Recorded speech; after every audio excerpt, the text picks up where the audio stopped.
所以你们都不是多元素灵师，出生的时候也没有自带半生灵器，剑修的灵剑也不能剑生剑，那剑修同时控制极品飞剑总是很常见的吧？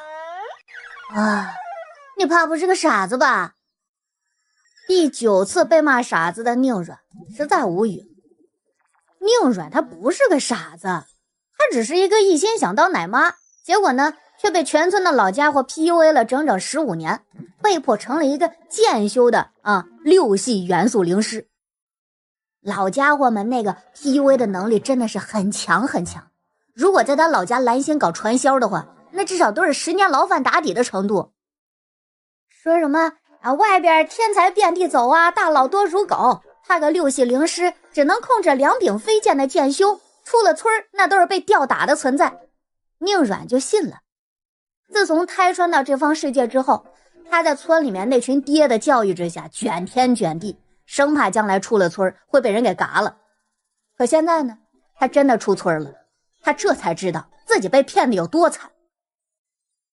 唉，不气不气气出病了无人替。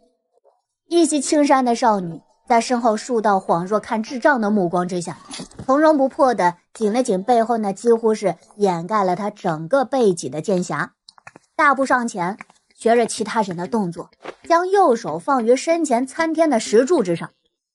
今日正是青云州7大宗之一赤天宗招生大会的最后一日，负责测试的长老对于今日前来测试的人是不抱什么希望的，但凡是有天赋的也不会等到最后一日才过来测试啊。可是呢，在石柱迸发出刺目耀眼的纯色光束之后，长老还是惊得瞪大了眼睛。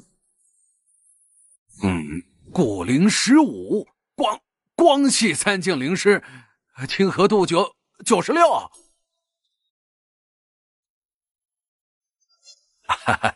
这是测试玉牌，拿着它到前边的接引台，就能被引入千层梯。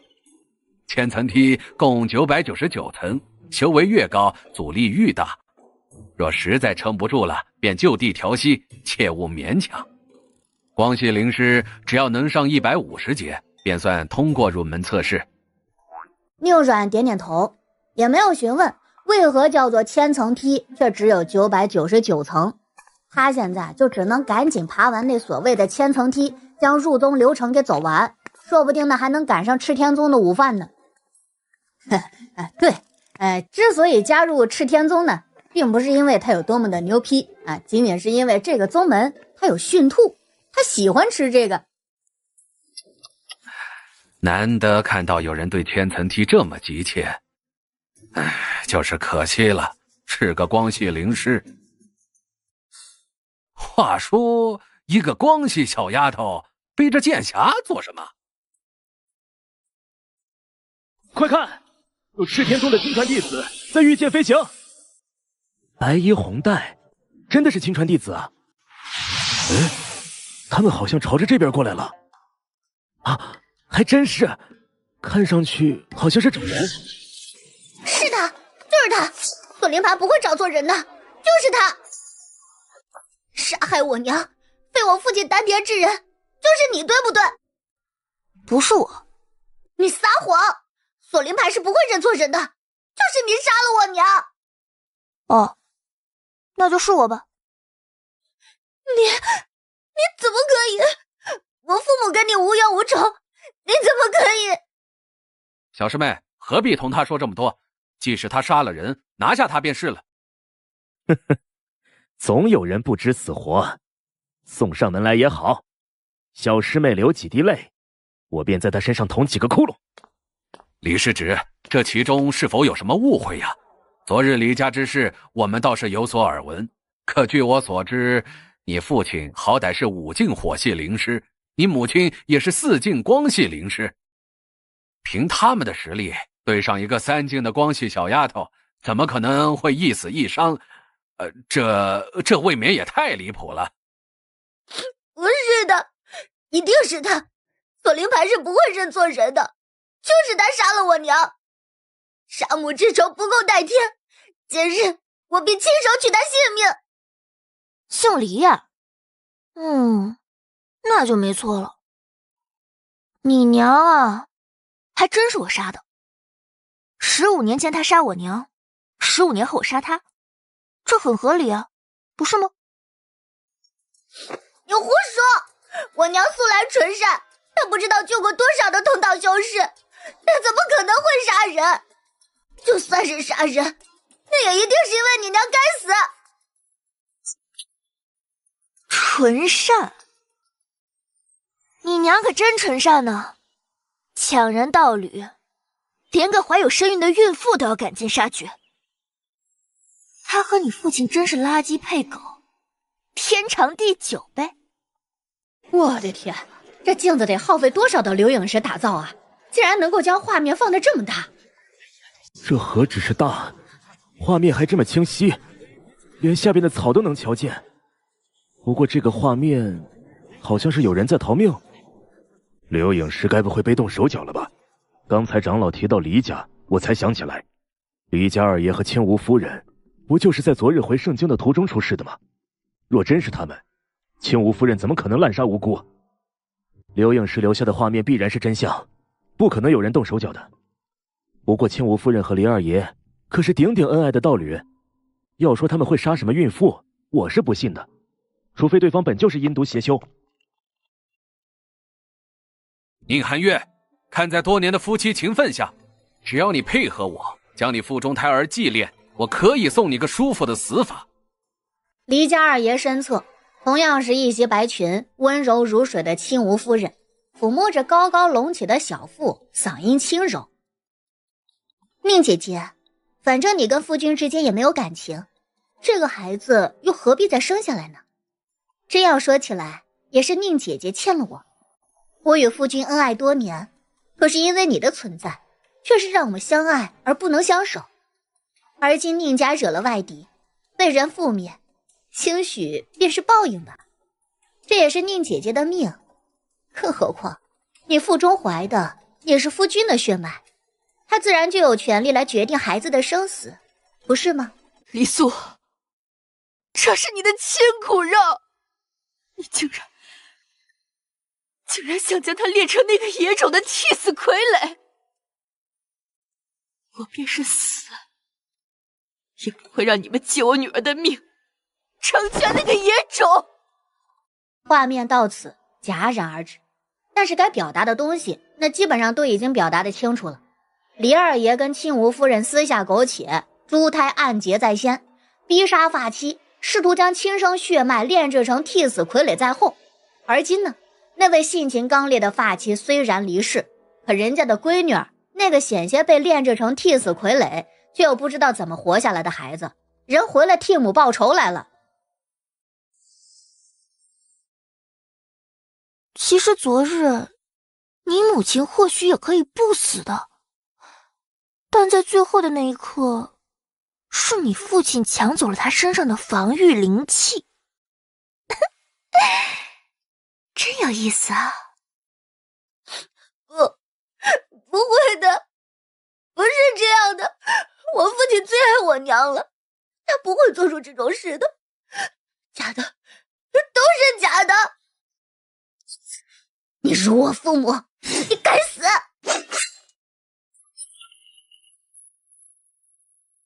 哼啊，现场炸的，人，当场晕的。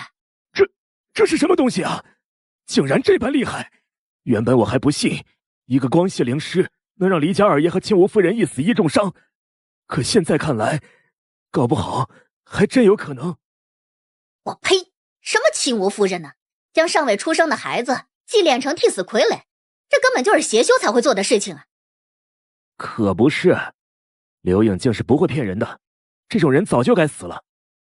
黎玉刚一睁眼，耳中便被嘈杂的弦物声充斥填满，急怒攻心之下，他就只觉得眼前一黑，再度昏死过去了。都住口！他尚未拜入宗门，便伤我碎云峰亲传弟子，此人当杀！谁要是胆敢阻拦，就是与我碎云峰作对。话落，几名侧室长老是欲言又止，最终呢，还是叹声避开了。宁软笔直而立，指尖轻扣着腰间的储物玉带，已经是做好了大炸一场的准备了。有意思，真有意思。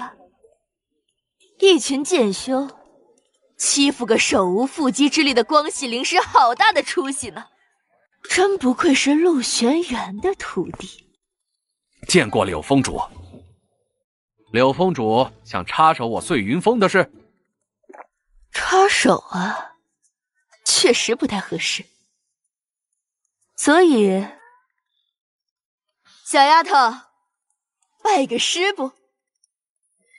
师傅，现在不算插手了吧？我家小徒弟收拾2个道貌岸然的狗东西，合情合理。你们要是估量着他势单力薄好欺负，那我也不介意欺负你们。3名亲传弟子脸色难看，面沉如水。柳峰主，此人伤了小师妹，你当真要包庇他吗？聒噪！陆玄元真是越活越回去了，尽收一群废物弟子。身为剑修，连个光系灵师都打不过，倒不如去灵石院切菜算了。走了，徒儿。碎云峰的废物太多，咱们可打不完。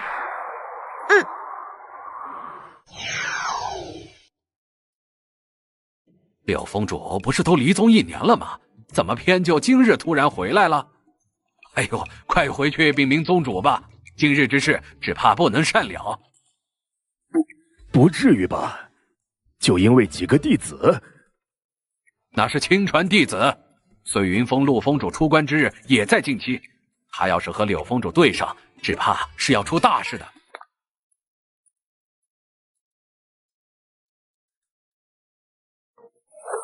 就在侧室长老飞快的回宗报信之际，宁阮被扔到了某个光秃秃的山腰上，满目贫瘠，十目皆无。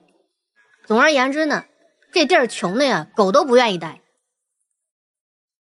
师傅，此方是有阵法掩盖，眼力不错。咱们无敌峰的护峰阵法乃上古残阵，后有你3师兄修复，已使用多年，在这方面他颇有天赋。此为引阵，只有用特定玉牌方能打开阵法，看到咱们无敌峰的真面目。无敌峰，师傅，咱们峰很厉害吧？都无敌了，那岂不是整个赤天峰最牛逼的那个？柳韵唇角微抽，张了张口。咱们无敌峰在外面也被唤作雪阳峰，无敌之名乃为师所取。很好，这么狂拽酷拔炫的名，感情是自己取的。四周一阵的寂静，小半炷香过去了，山呢还是那片秃头山，本应该打开的阵法呢，也没有丝毫的波动。这下子就算再迟钝的人，也该意识到不对劲儿了。师傅，这阵法，一峰之主回来，打不开自家的护峰阵法，这得多离谱啊！柳韵大抵是想到了什么，脸色沉得仿佛能够吃掉俩小孩，倏然看向了宁阮，几近咬牙切齿地问道：“适才你炸人的玩意儿可还有？”“还有一点点。”话落，他反手便从储物腰带里面掏出了2把黑色的圆球。“这就是你说的一点点？”罢了。狠狠地灌了一口烈酒入喉，柳韵缓缓地抬了抬下颌，随手一指：“对准这个方向，炸！”“真要炸？”“炸！”“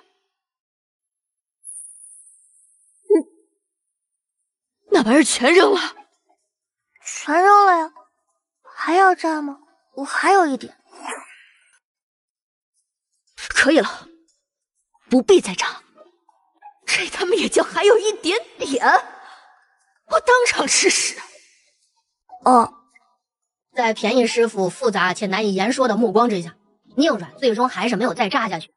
刚一收好这霹雳弹，眼前光秃秃的山峰便是陡然一变，云雾缭绕之下，山石林木、亭台楼阁全都隐隐绰绰地显露在眼前。宁阮睁大了眼睛，正欲开口，阴山的后领便再度被柳运攥在了手中，遁飞而去。几息之后，无敌峰正殿，殿外气势恢宏，殿内一平如洗。宁阮就满目复杂的站在连个凳子都没有的正殿之上，几番欲言又止。弟子落月，拜见师傅。就你一个人，其他孽徒呢？这二师弟外出多年，大概或许应该还活着。三师弟比往年胆子更小了，他在自己的住所布了99道阵法，想必是没感应到师父归来。四师弟，师父您知道的，若非涉及性命和身家，他根本就懒得动弹半步。五师弟和七师弟昨日比试，双双重伤，今日尚在闭关休养。所以我偌大一个无敌峰，硬是凑不出10指之数。柳运只觉得气得脑瓜子都嗡嗡作响。赤天宗那么多弟子，我究竟是怎么从万万人中将这群孽徒挑出来的？还好今年就要面临散伙之际，我终于收到个正常弟子。小徒儿，过来见见你大师兄。落月这才抬眸，正是正殿之内那位背着个剑匣，可是腰上又分明悬挂着测试广场上颁发的光系测试牌的小姑娘。原来是小师妹啊，小师妹是光系灵师。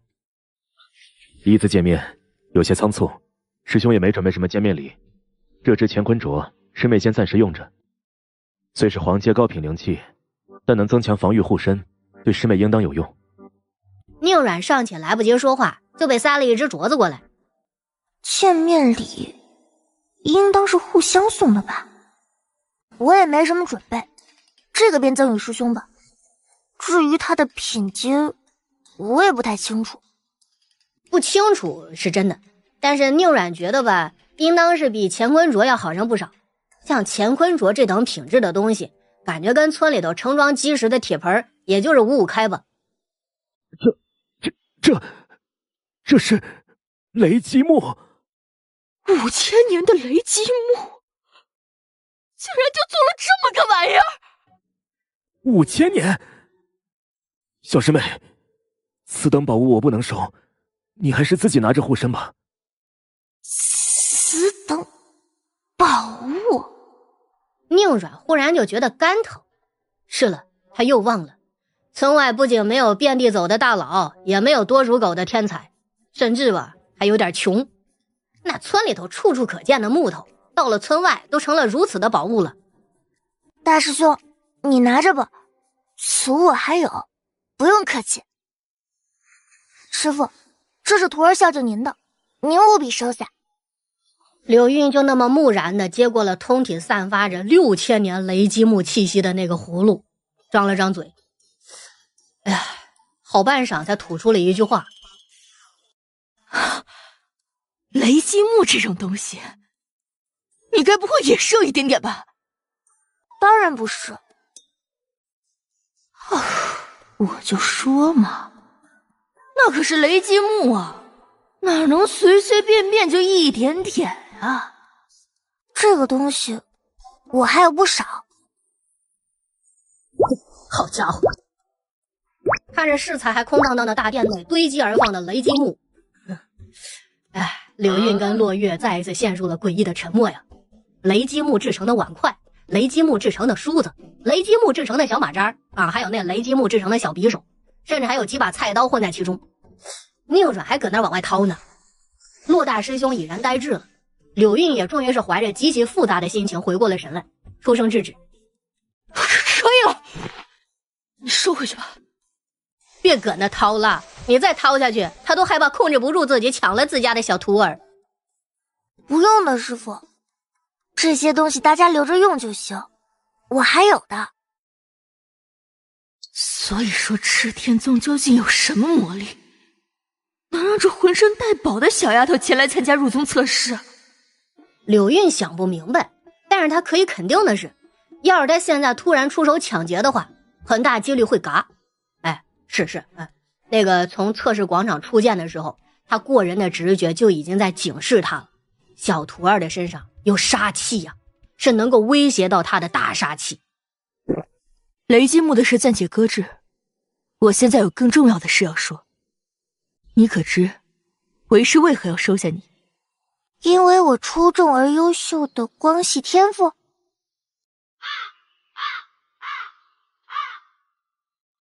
之所以收你，宗主有诏，传雪阳峰柳峰主即刻来主峰一趟。来的倒是比我想象中还快。告诉那几个孽徒，以前如何为师就不计较了，但现在咱们无敌峰都要散了，我不管你们用什么方法，给我证明你们不是废物。丢下几句话，柳韵冷着脸，这眨眼之间便不见了人影。宁软一脸懵逼的眨了眨眼，忍不住就把目光投向了看起来脾气十分温和的骆大师兄。那个无敌峰就要散了是什么意思？我才刚加入啊，那赤天宗的训兔我还能吃吗？唉，是我们对不起师父呀。入门这些年都未曾出峰半步，更不曾参加过宗内大小比试。师父收了我们7个弟子，却没一个能替他争光。如此这般，宗内自然想遣散我等，重设雪阳峰。等等，7个弟子？师父还未曾告诉小师妹吗？咱们无敌峰历来同别峰不同，我们不收内门弟子，只收亲传。难怪面临散伙，能坚持到这一代感觉都是奇迹。所以师兄们为何不参加宗内比试？唉，此事一言难尽。正好师妹刚入门，论理也该见见你另外几位师兄。等你见到他们，自然一切都明白了。宁软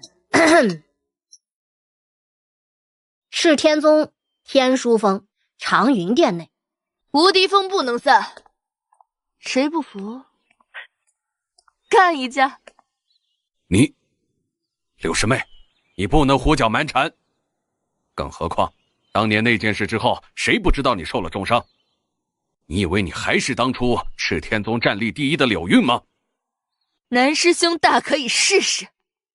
柳师妹，其实就算遣散了你们雪阳峰，也不会改变什么。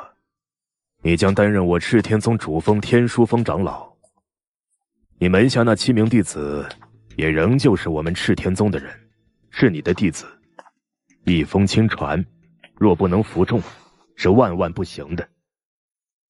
可若只是长老弟子，便是有人嫉恨，我等也能为柳师妹压下来。谁说我无敌峰的弟子不能服众？本宗历代弟子，我无敌峰称第2，谁敢称第1？不比试，不代表他们就是废物，顶多是群孽徒。3个月，不，2个月，只需2个月的时间，我无敌峰弟子自会证明，赤天宗第1，从未变过。允，2个月后，若雪阳峰仍旧拿不出不逊于前几代亲传的天资与实力，要么遣散雪阳峰，要么柳峰主答应内门弟子与长老入峰。宗主，这……好了，此事不必在意。适才听闻柳峰主因为一个光系小丫头，出手打伤了碎云峰的几名亲传弟子，此事属实。是伤了，不过谁说是因为一个光系小丫头？那丫头已经是我无敌峰第8位亲传，同为亲传，碎云峰都可以不顾颜面以多欺少，那我以大欺小又有何不可？你是认真的？我亲自收的小徒儿，还能有假的？荒谬！据我所知，柳师妹所谓的小徒儿，连我赤天宗天层梯都还没走过。你就这样将她收为亲传，这如何能服众？那便让她走走呗。无敌峰距离正殿最近的一处庭院外，落月领着宁软面带微笑地站于门外。忽然，在宁软怪异而不解的目光之下，他自储物间内缓缓地掏出了一枚散发着淡淡灵气的低品灵石，随手便扔到了脚下，然后那眼睛尬到抠脚的轻轻地咦了一声。诶，地上竟有一块灵石，也不知是谁的。啊？那不就是大师兄你刚扔的？还是说我眼瞎了？但就在此时，原本紧闭的庭院大门忽然之间就是光晕流转，一道身影仿若是离弦之箭一般，嗖的一下就窜出来，然后就以迅雷不及掩耳之势捡起了地上的灵石。多谢大师兄替我寻回遗失多时的灵石，改日定请师兄喝茶酬谢。极尽慵懒的声音落下，宁软这才看清了眼前之人，一袭夸张的红衣，容貌过分的秀气精致，漂亮的桃花眼半眯着，一副昏昏欲睡的模样。好啊，也不必改日，就今日吧。大师兄你在开玩笑吧？贫穷如我，哪有茶给你喝？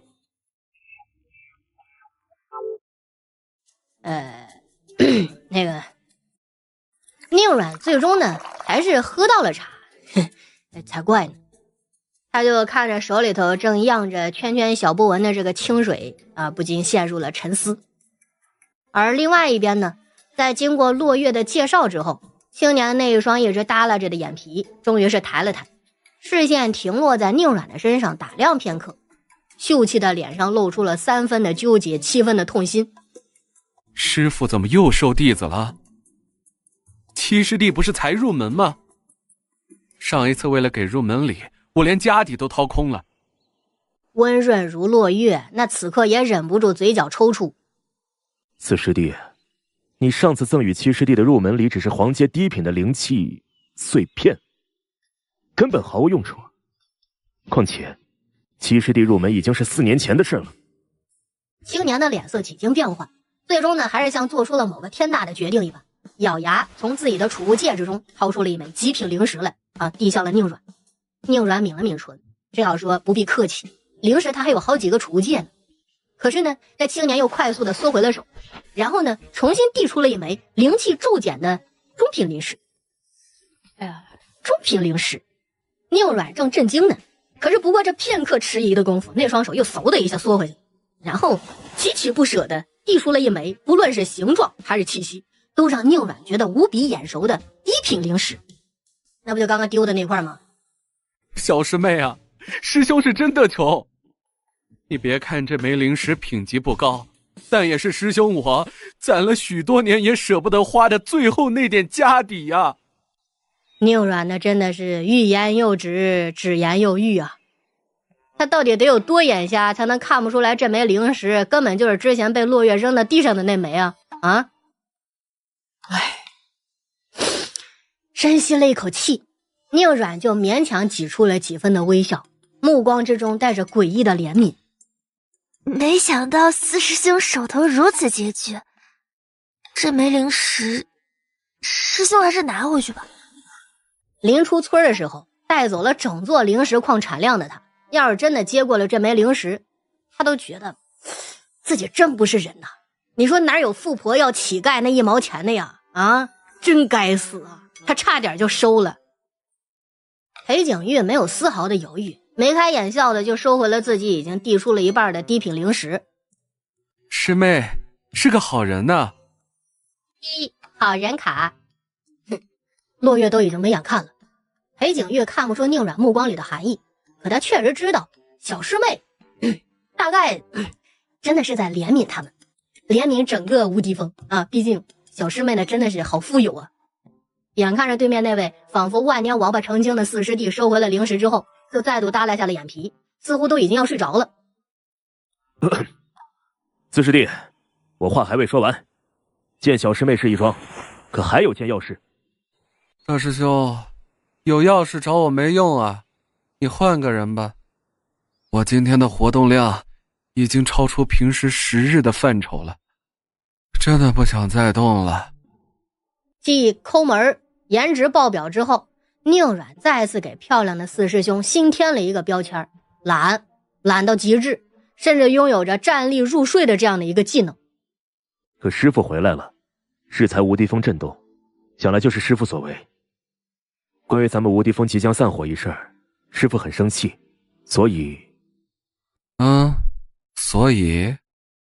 所以师父的意思是，你们恐怕要出手了。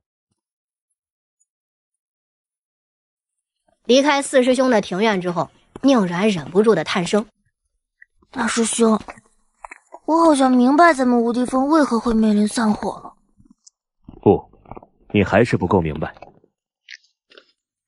一盏茶的功夫之后，宁阮再次站在另外一座被雾气弥盖的庭院外面，感受着前方极其凌乱的阵法波动的气息。宁阮禁不住的瞪大了双眼：大师兄，此处是咱们无敌峰禁地？此处乃你三师兄的居所。瞧着小师妹逐渐怪异的表情，落月又微笑着补充道：你三师兄其实人还是很不错的，就是防备之心重了一点，所以方在住处布下了99道阵法。99道阵法，这哪是重了一点啊，这简直就是当世狗王啊！落月熟练地自储物戒里面掏出了一枚传音玉符，用灵力激活之后，方才温声说道：三师弟，有急事相告，望速速出来一见。大师兄。不同于四师兄裴景玉秀气的过分的外貌，来人虽然也算得上是好看，但是极其的内敛，藏锋于内，多形容气质。可是宁阮第一次发现，有人竟然从外貌到气质都能够担得上这个词儿。不愧是狗王啊！这是师父刚收下的宁师妹，也是咱们无敌峰唯一的一名光系灵师。也是唯一一个女弟子。光系灵师。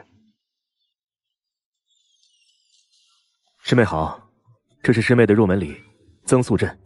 入阵后对身法大有增益。已经习惯无敌峰入门礼规矩的宁阮，一脸懵的接过了那柄通体泛绿的小旗子，不禁是陷入了沉思。我一定是听错了吧？增速？增谁的速啊？这阵法还能有增益的效果？师妹，三师弟在阵法一道上颇有天赋，也很有自己的想法。他制造的阵法可不只用于隐匿和困敌，你手中的增益阵便是他创造的新阵法之一。除此之外，还有许多别的阵法，甚是有趣。大抵是看出了小师妹的懵逼，落月好心的给予了解释。宁阮终于是自眸底划过了些许的明悟啊，并且是第一次对村外的东西产生了浓郁的兴趣。阵法师，他们长生村其实也有，他那个六爹就那个自称阵法宗师的男人，有着很多威力恐怖的阵法，可是这种具有增益效果的阵法那就是没有的。三师弟，今日寻你，一是为小师妹，二则是师父的命令。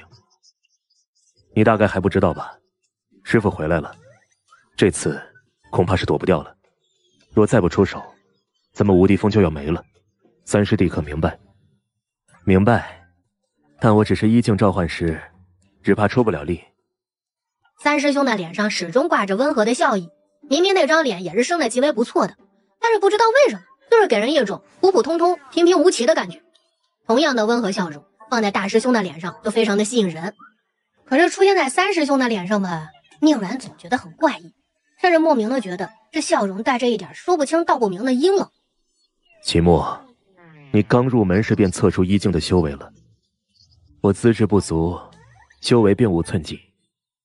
落月深吸了一口气，好不容易才把那句险些脱口而出的“你若修为低于5境，我当场给你磕一个”给强行按压回去了。三师弟啊，咱们无敌峰若是丧了，以后便没有如今的安静日子了。没了一封亲传的身份，以后说不定还会遇到更多危险之事，避无可避啊。果然，大师兄还是大师兄。此话一出，宁阮清楚地看到三师兄的脸上露出了沉思的表情。这话呀，可能还是让他破防了。之前还一副我很弱，有失误 Q 的三师兄，一听到危险二字，态度瞬间大变。大师兄所言有理，此事我应下了，但我修为实在低下，容我准备几日。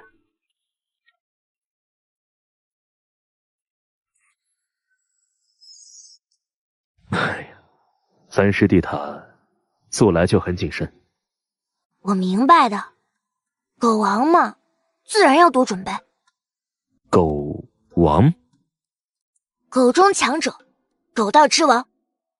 说的是很厉害，可这真的不是在骂老三吗？好吧，其实他有的时候也觉得老三挺狗的。俗话说得好，咬人的狗不叫。他一直就觉得吧，三师弟啊就很像这种狗。小师妹，接下来就是你的住处选择了。咱们无敌峰的居住之地皆在山腰之上，你可以随便选一处庭院落脚。当然，咱们无敌峰和别的峰不同，住处其实并不是太多，目前只剩下5处庭院空着，其中4处因各种不可抗力原因损坏。合着就剩下1处，还贴心的让我选择，哼，真是谢了啊！好在对于住处，宁阮是不怎么挑剔的，尤其是在挑无可挑的情况之下，他很快就找到了住处，领了庭院的门符。此件事已了，但师妹之后若有什么事，也尽可寻我。其他师兄不用见见吗？7个师兄呢，他目前也就见过3个。那3个师兄们，2个便是卧龙凤雏，也就大师兄看起来正常一点。落月怔愣片刻，二师弟尚在外历练，5师弟和7师弟因切磋双双负伤，而今正在闭关，大抵要过几日方能出来。宁阮再次点头。对于无敌峰专出卧龙凤雏这事儿吧，又更加笃定了几分。不过，话说为什么他总有一种忽略了什么的感觉呀？将事情交代完毕的落月，终于准备告辞离去，但是话还没出口呢，脑中便想起了自家师傅那熟悉的声音。片刻之后，落月方才神色怪异地看向了宁阮。小师妹可是还未曾走过千层梯？赤天宗仍旧热闹无比的测试广场上，只有内门和亲传弟子方能使用的飞行灵器赤羽渊平稳地落于广场一侧的千层梯接引台下。今日这是怎么了？刚才来了几名亲传弟子，怎么现下又来人了？不对，那张脸，他不就是刚才那个直接被一峰之主收为弟子的人吗？还真是他，他怎么又回来了？还有那个与他同行的穿白衣服的师兄，难道也是峰主亲传？不会吧，峰主亲传不都是穿白衣束红带吗？那位师兄虽也是白衣，可腰带不对。赤天宗亲传弟子由炼器大师精心特制的白衣红带，那可是整个宗门最为标志性的服饰，因为上面的某些特制的纹路，外人纵是想要仿制，那也是绝无可能的，这在东周境内都是众所皆知的。无敌峰落月送小师妹参加千层梯测试。宗主有令，雪阳峰来人，直接测试就行。小师妹不用担心，只当爬楼梯即可。爬楼梯？你可真会吹呀！忍不住翻了一个白眼的高长老再一次盯了落月一眼，其实内心深处远不如表面上这般的淡定，尤其是听到落月自称无敌峰之时，他真的是很难想象无敌峰那群很少下山的怪胎这次居然还出门了。就在宁阮拿着测试玉牌踏上接引台之后，一道御剑飞行的身影飞速而至。无法赤剑，是赤天宗10大天骄之一的赤焰界石巡阳啊！他竟然也来测试广场了。石巡阳，他好像是碎云峰亲传呐！我的天哪，他该不会也是来报仇的吧？之前受伤的几名亲传可都是碎云峰的，那等会儿岂不是又要打起来啊？我记得你，雪阳峰大弟子落月，你对我小师妹有杀意。他算什么东西，竟敢伤我小师妹！一个不知道哪里冒出来给我小师妹添堵的野种，我杀了便就杀了。哦，怎么，你还想替他出头？你不会还以为你是当年那个凭借天赋被各峰争抢的剑道天才落月吧？剑道天才，一个连剑都不会用的剑道天才，你怕是连拔剑都不会吧？哦，你试试。而此刻的千层梯内，所有正在艰难爬梯的测试弟子纷纷停下了前行的脚步，仿若见鬼一样，无比惊骇地看着前方飞快远去的那个背影。怪物，变态，不是人。等等，我好像想起来了，刚才打了赤天宗亲传弟子后又被当场收徒的，就是他吧？我去，你看错了吧？之前那个明明是光系灵师啊！就是啊，你不会觉得光系灵师能在千层梯上跑这么快吧？就算天赋极好，那也是光系啊。你家光系能在千层梯上如履平地？宁软已经听不到身后的议论声了。400阶之后，整个空间仿佛就只剩下了他一个人。光雾汇聚而成的阶梯之上，宁软终于是放慢了速度，但也丝毫没有吃力的感觉，闲庭信步一般的一阶阶的往上，时不时的呢还原地蹦跶一下，然后啧啧自语：原来如此，所谓千层梯，就是重力压制啊！这玩意儿他可太熟了，几乎可以说是打小就用。在长生村的时候，他那位剑痴二爹变态到连蹲坑的时候都给他添加了好几层的重力。不过这处空间有些不对劲，储物空间貌似被什么封禁了，不能打开。宁软自幼就是一个不会为难自己的人，想不通的事儿呢他就不想了。爬梯的速度再次变快，千层梯外气氛愈发的凝重。一个是10大天骄之一的碎云峰清传，高傲嚣张，杀意凛然；一个是甚少露面，从未出过手的雪阳峰清传，含笑不语，温文尔雅。不管是哪个，身为测试广场上最有话语权的高长老，那都不敢得罪啊，毕竟他就只是一个外门长老。就在此时，一直面带微笑的落月忽然就指向高长老的腰间，监测着整个千层梯状况的那个玉牌。高长老，监测玉牌亮了呢。啊！500阶，有人通过了500阶！什么？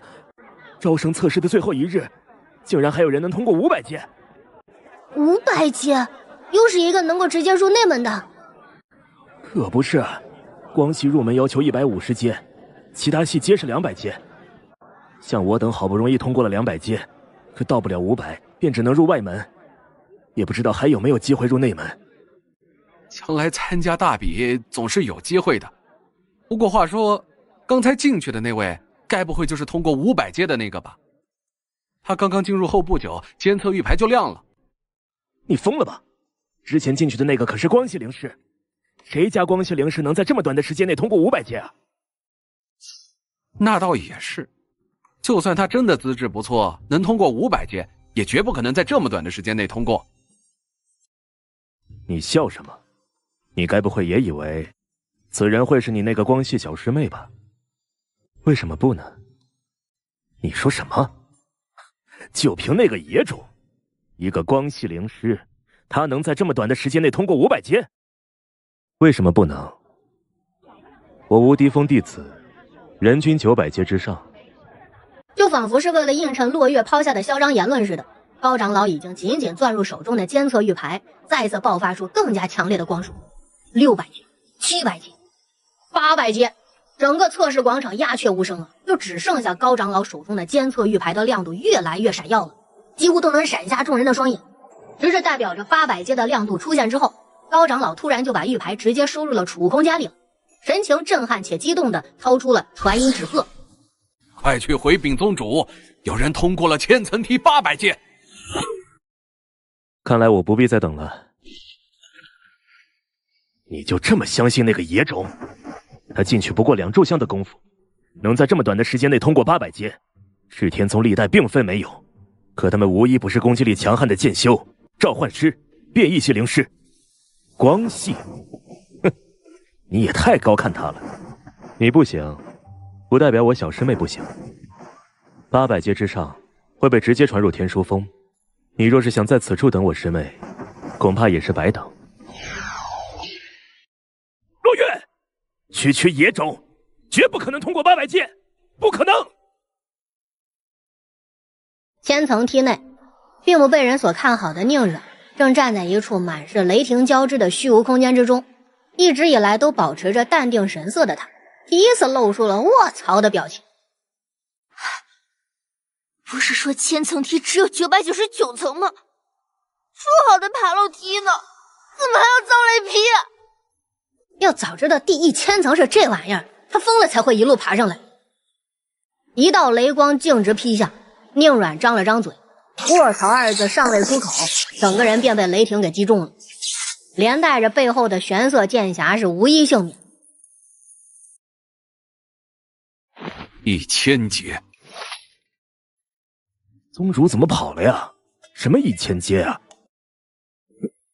等等，宗主说的，该不会是通过了1000阶的弟子吧？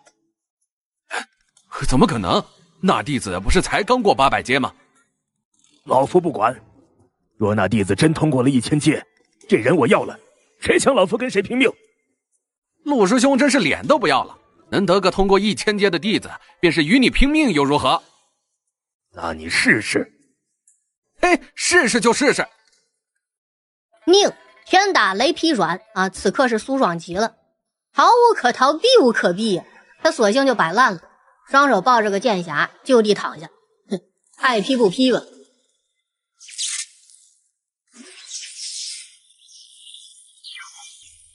光系？怎么可能是光系？不对，这剑匣竟然也被淬炼了。还来？反手拿过身旁的剑匣，横挡于身前。不要挡，雷霆淬体对你的好处极大。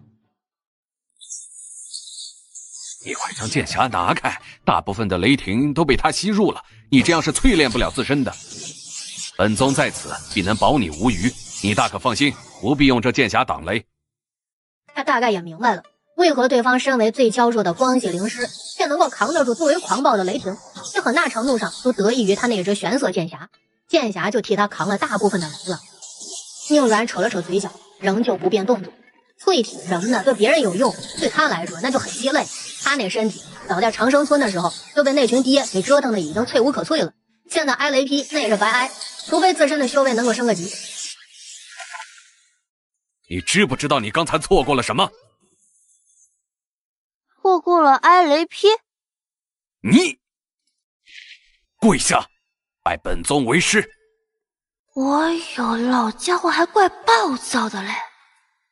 不拜，我已经有师傅了。虽说无敌峰怪胎师兄多了一点，但是作为无敌峰唯一的正常人，他是不会抛弃他们的。光系千层梯，你师傅该不会是柳韵吧？宗主都无语了，哼，他早该想到的呀。这一届的无敌啊呸，雪阳峰根本就是非奇葩不收，全峰凑不出一个正常人。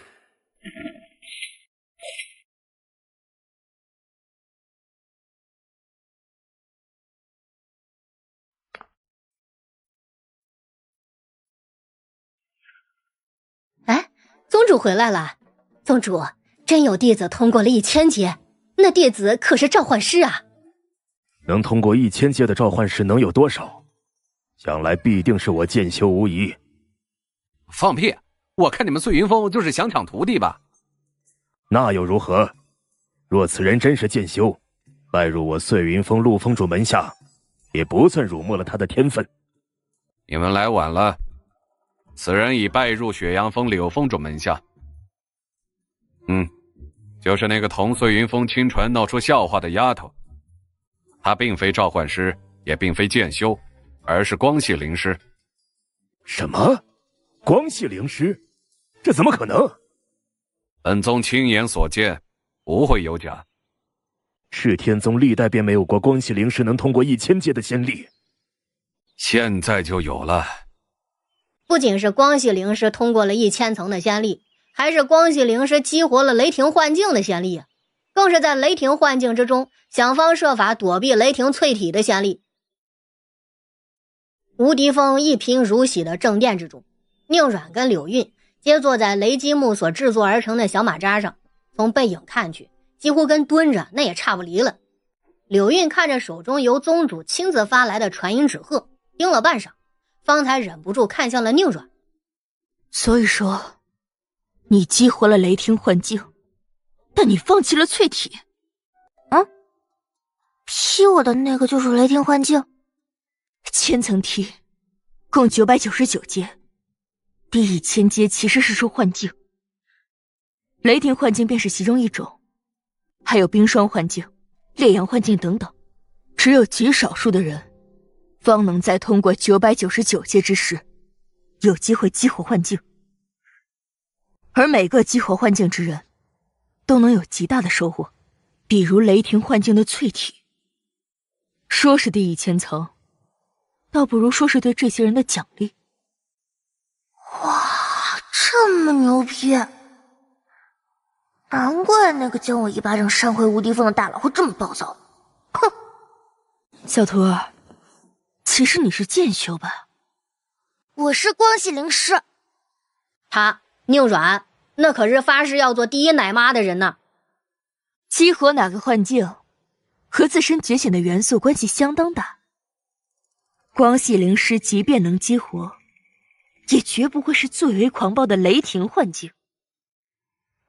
天啊，老子来了，我也是光系奶妈绝子，不做奶妈我就不完整了。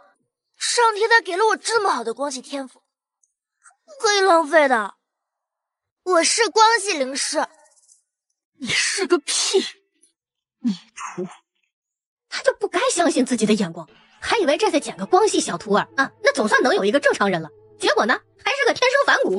那好好的剑修你不做，你非得装个只会治愈力的光系灵师。柳韵最终还是没有追根究底，没办法，总共就8个孽徒，结果8个个个都有自个儿的小秘密，整个无敌峰除了他就没有一个正常人。黎玉自从在测试广场被宁软炸伤昏迷之后，足足过了2日方才苏醒。你说什么？那个贱人，他通过了800阶。是的，现在整个池天宗都在传，此次招生测试只有3个人过了800阶，其中一个就是他。不可能，他不过是一个光系灵师，不可能的！我要杀了他！小师妹，你这是要做什么？小师妹，你的伤才刚好，应该多休息才是啊。二师兄，那个人他没有通过千层梯800阶，对不对？我不信，他怎么可能会通过800阶？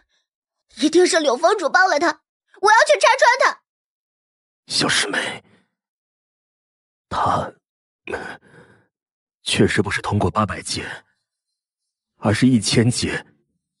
800阶之上都算宗门机密，所以除长老和亲传之外，普通弟子并不清楚具体通过的阶数。至于他激活了哪个幻境，宗主倒是没有说，不过想来也是和光系有关的。什么？二师兄，你替我杀了他好不好？杀了他！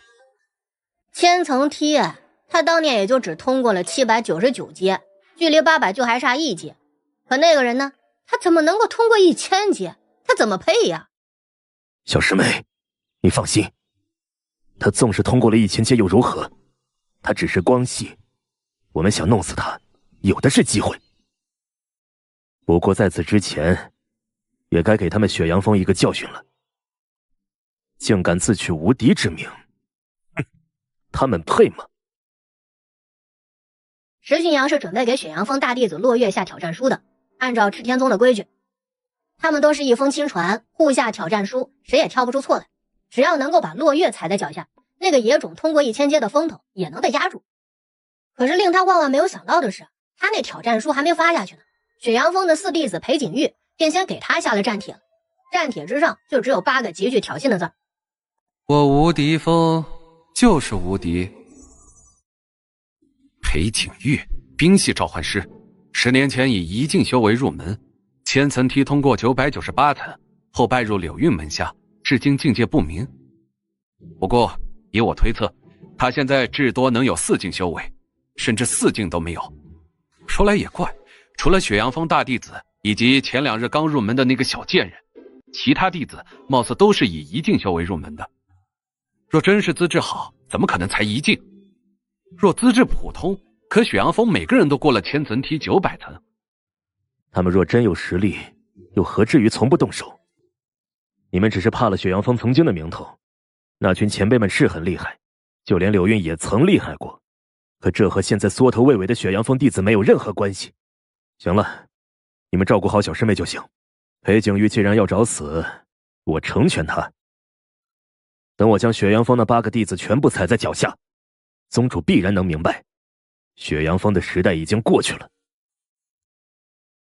无敌峰山腰处的凉亭之中，本该参加比试的无敌峰4弟子裴景玉正一脸狗腿的做着全兔宴呢。炭烤驯兔、爆炒驯兔、冷吃麻辣驯兔啊，全都是宁软最爱的驯兔。小师妹啊，为了你，我可是连我大半年的活动量都搭上了。你现在总能说那个空手捞钱的法子了吧？不够不了。哎，别等了，加了，等会儿就加。四师兄自从入门后，还没去过挑战台那边吧？所以你并不知道，挑战台下灵武阁那边亲自坐庄，开出赔率，由着所有弟子下注每一场比试。只要四师兄去的迟一些，便能让所有人误以为你是怕了对方，如此，师兄的赔率就能大增。等所有人都买了师兄书之后，我们再去投灵石买师兄赢，自然就能空手大赚一笔了。当然了，前提是四师兄真的能得胜。最后一句话，裴景玉自然而然的就给忽略了。开玩笑，只是对付碎玉峰的谁啊，他还有可能会输吗？若不是上有师傅相逼，下有师妹诱惑，这比试狗都不带去的。来，师妹吃这只加辣的兔腿儿。师妹才来几日，竟然连此事都知道了，难怪师妹看上去很富有的样子，雷击木都能随手拿出一大批。天知道他在看到无敌峰突然出现了那一堆的雷击木之后啊，哎呀，那心里头有多痛啊！雷击木啊，你说说，这么宝贝的东西，竟然给做成了小马扎啊，做成了菜刀，简直是暴殄天物啊！宁软，不是那个，他之所以这么富有，那全都是村里的那群爹，怕他出了村之后没有零食用，他得想办法去赚零食，所以才硬塞给他的。入门第1天，我就已经将赤天宗门规倒背如流，挑战台这边的规矩也不例外。裴景玉呆住了，稳坐一旁却只能看不能吃的大师兄落月同样呆住了。好半晌，两人才接受了小师妹这种不同寻常的脑回路。你说说，这正常人谁入宗的第一件事就是背门规啊？门规那么多呢，除了执法堂那边，谁背得完呢？人执法堂的弟子都不敢说，个个都把门规倒背如流呢。等到宁软明显已经吃饱的时候，落月方才轻咳一声，看向了还在狗腿烧烤并且动作愈发娴熟的四师弟。还有1炷香的时间，你准备何时去参加比试？哼，时间不是还没到吗？比试哪有我小师妹干饭重要？为了小师妹，我可以最后一刻去。那是为了小师妹吗？分明是为了灵石。哼，也就只有富有的小师妹啊，能够享受到堪比万年王八成精的四师弟的热情服务了。就连他这个大师兄啊，就吃不起老四亲手烤的兔子，没有闻个味儿都收到零食，那已经算是他很敬重他这个大师兄了。这定好的时间都快到了，怎么和石师兄比试的人还迟迟未至？谁知道呢？搞不好是怕了。应该不至于吧？听说这次可是对方给石师兄下的挑战书，若是没有把握，谁敢这么挑衅啊？那可不一定。我听说挑战石师兄的人好像是雪阳峰亲传。雪阳峰虽然没落，但毕竟还仗着一峰亲传的名头。但他明知道打不过石师兄，却还是下挑战书找存在感。到时候再随意的寻个借口不来应战，谁又能拿他如何呀？这么卑鄙吗？真是不公平啊！有些人说不定天资修为都还不如我们呢，却能有个亲传的身份。何止是不公平，你们可能还不清楚，雪阳峰一直以来都跟赤天宗其他6峰不同，就连门中分配的资源，听说也比其他的峰要多。不止如此，他们好像还有着不少的特权，所以就算他们不来参加比试，门中也从未插手过。凭什么呀？他们要真是天才也就罢了，可现在看来，只怕咱们内门弟子也要强过雪阳峰那几个亲传吧。比试都已经快开始了，裴景玉却还没来，看来真是我高估他了。二师兄说的不错，雪阳峰那几个若真有实力，也不至于从不参加比试。哼，我早就说过，三师兄就是太过多心，雪阳峰那群人不过是仗着往日的声名罢了。说不定再过一段时间，柳韵的峰主之位都保不住。我可是听说门中有不少长老都觉得雪阳峰的存在已经没那个必要了。柳韵如果不是峰主了，那杀了我母亲的小贱人，是不是便也不是亲传了？哼，自然，无论他是不是亲传，既惹了小师妹，便该死。哼，不止他该死，他那命短的娘也同样该死。李叔对那女人又没有感情，他既不懂得成人之美，死了也是活该。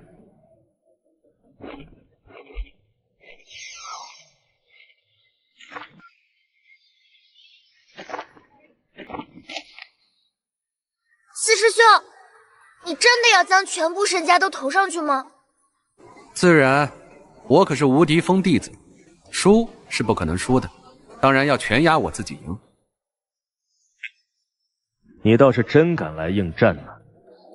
我为什么不敢？我无敌峰弟子本就无敌。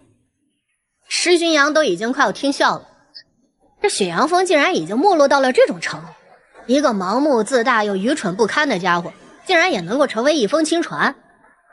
很好，既如此，我便也押上1000中品灵石，买你输。这些全部下注，买我四师兄赢。负责看住的弟子穿着内门弟子所特有的青衫，一脸愕然地盯着台上的那一大堆的灵石，只需神识一扫，他就知道这堆灵石之中共有低品灵石6000枚，中品灵石2000。要知道他们内门弟子每个月也就只能够领4枚中品灵石，相当于是400枚低品灵石。嘿，我去，他们得攒上多少年才能拥有着此等身家呀？李元咽了咽口水，难以置信地指着台上的那一堆。真的要全投？自然，我无敌峰是不可能输的。哎呀，你们许阳峰弟子是打小吃自信丹长大的吗？一旦下注，便不得后悔。为什么要后悔？我无敌峰又不可能输，我师兄超厉害的。你要不说这话，我可能还高看你师兄几分。但现在看来，这分明就是一群盲目自信到膨胀的家伙在找打呀！难怪敢给门中10大天骄之一的烈焰剑石巡阳下挑战书，就连同为10大天骄的那群亲传，也没人敢这么轻视石巡阳呀。已经做好了登记，若是裴师兄赢了，便可凭此来灵武阁兑换灵石。当然，赢是不可能赢的。讲到此处，待宁软转身将注意力集中到挑战台上时，李元就默默地掏出了积攒多年的30枚中品灵石，咬着个牙投注到了石巡阳的身上。这种注定会赢的比试，他要是现在不参加，那指定是脑子有病啊！继李元之后又有不少的弟子一拥而上，开始重新加注，就连黎玉都拿出了100枚中品灵石，直接给压上去了。挑战台上一层薄光突然升起，将整个挑战台给包围住了。比试开始。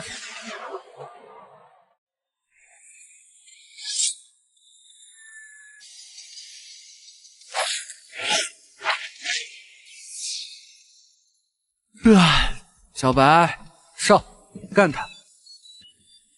小黑你也上。小黑是什么鬼啊？哎，等等，他竟然能召唤2只灵兽，开什么玩笑啊！啊，哪来的2只？明明就只见到1只啊！小黑在哪儿呢？也没人看见小黑在哪儿啊，除了宁软，他清晰的看到就在石巡阳的身后，一团黑乎乎看不清楚具体相貌的东西正紧贴在他的背上，而石巡阳却没有丝毫的反应，他还在台上一边警惕着小白，一边寻找着小黑呢，就很离谱。原来这就是召唤生物，真是该死的萌啊！好想刷呀！宁软神情郑重而严肃，至少表面上看起来似乎是在替自家师兄感觉到担心。真是可惜啊，他不是个召唤师。长生村里的那群爹之中呢，一是没有奶妈，二呢也是没有个召唤师，都没有机会来研究研究。挑战台上完全没有感应到有其他生物气息的石巡阳，一副明白了什么的表情，冷笑着看向了裴景玉。装神弄鬼，不愧是烈焰剑石巡阳，竟然已经强大到了这种地步。同样觉醒的火系元素，剑修的攻击果然要比纯粹的火系灵师更凌厉。雪阳风清纯恐怕要败了。然而接下来的这一幕呢，却仿佛打脸一般，石巡阳气势汹汹的大招就好像突然断了灵力一样，戛然而止，剑气没了，就连那几乎燃透半空的烈焰，那也是消失殆尽呢。紧跟着，石巡阳就如同中邪了一样，毫无反抗之力的被那只叫做小白的召唤兽给击飞了，就只是轻飘飘的一拳。意识消失的前一刻，石巡阳唯一的意识就是他中计了。狗屁的3境召唤师，这要是才3境，那我一个初入5境，却撑不住对方半刻钟的剑修，又算什么？静，整个挑战台下死一般的寂静，直到裴景玉收回了召唤兽，又懒洋洋的打了一个哈欠。负责比试的灵武阁长老这才反应过来，连忙上前撤掉了防御波光，扬声喊道：比试结束，雪阳峰裴景玉胜。长老，错了。什么错了？不是雪阳峰，是无敌峰。我无敌峰就是无敌。哎，行，你无敌，你骄傲，你自信到膨胀啊！烈焰剑石巡阳竟然输了！不，我一定是在做梦吧？1刻钟的时间都不到，怎么可能就输了？啊！等等，石巡阳输了，他竟然输了！那我们刚才下注的灵石，我的天哪！灵石？哎呦，完了！我刚刚可是把我全部的身家都压上去了呀！哎呦，完了，这次真的完了呀！得接多少任务才能换回今日的损失啊？不是，石巡阳可是10大天骄之一啊，他怎么会输啊？他怎么可能输呢？不理会台下的鬼哭狼嚎，宁软快步走到裴景玉的身边，清澈的双眸仿佛发着光一样，跃跃欲试的开口：那个四师兄，你是不是也受伤了？正好我是光系灵师，等会儿给你治伤。小师妹，我喜欢吃丹药，你不如给我灵石，我自己买丹药，或者你给我丹药也是可以的。四师兄，你是想骗我灵石吧？啊，小师妹，你误会了，我绝对不是那样的人。那你给我治一治伤。不是，小师妹是有什么大病吧？哪有人追着给人治伤的？别说我没伤，就算有，小师妹这跃跃欲试的目光也很不对劲呢。宁软，别站住！宁软，我是不会放过你的，我迟早都会亲手杀了你。哦，随你。宁软点点头。那对奸夫淫妇杀了他母亲，他就让奸夫淫妇一死一废。李玉是无辜的，所以他就没有杀他。但是李玉又跟他母亲的死息息相关，所以呢，他也不会有多么的客气。而李玉要替母报仇，那也是合理的呀。可谁想杀他，他反杀回去，那也没毛病。唯一的问题就是，是天宗允许弟子比试，却是不能够危及到性命。宁软，你真以为拜入雪阳峰，我就奈何不了你了吗？李玉红着眼眶，又恨又怒，他厌恶极了对方总是这么一副风轻云淡的样子。就算天赋再高，也不过是个没有攻击之力的光系灵师，凭什么露出这副胜券在握的表情？宁软还没说话呢，裴景玉就已经皱起了眉，精致善良的脸上带着不悦。纠正一下，是无敌峰。你以为靠你师兄就能忽悠你一辈子了？宁软，深吸了一口气，宁软反手就掏出了6枚霹雳弹，毫不迟疑的就朝着对面的3个人砸过去了。又是熟悉的爆炸又是熟悉的大坑。但这一次呢，有了2个师兄的贴身保护，李玉并没有被当场炸晕过去，可是呢，也好不到哪儿去，甚至还损伤了一件防御灵器。他怎么可以？李煜眼眶泛红，眼泪控制不住的往外掉。第2次了呀，这是他第2次在大庭广众之下被人给炸飞了。小师妹，他不会有好下场的，我们都不会放过他的。三师兄心疼的替李煜擦了擦眼泪，那女人着实太过可恨了，一次次的欺辱小师妹，若是不弄死她，那只怕小师妹这辈子都会有心理阴影。李煜的那个阴影此刻已经随着裴景玉从灵武阁取到了白嫖的一大堆的灵石，宁阮是心无波澜，裴景玉却已经笑得嘴都快要合不拢了。唉，真是没想到还有这种好事，简直就是捡钱呐！真希望这种事儿能多来几次。确实是好事，一个人的快乐，一群人的痛苦。应该不会有人再轻视四师兄了，你若再上场，赔率也会变低。这样吗？那也没事，下次让老三上。小师妹，你今日怎么不下注？我又不缺灵石。裴景玉就感觉吧，哎呀，这心呐又被扎了一刀。不过如果师兄愿意让我治伤的话，下次只要师兄上场，我都买你赢。但我压根没伤啊，所以你究竟有多执着于给人治伤啊？裴景玉忍不住翻了一个白眼。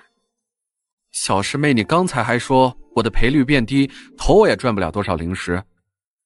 我又不缺灵石。啊，对，你是富婆，你了不得。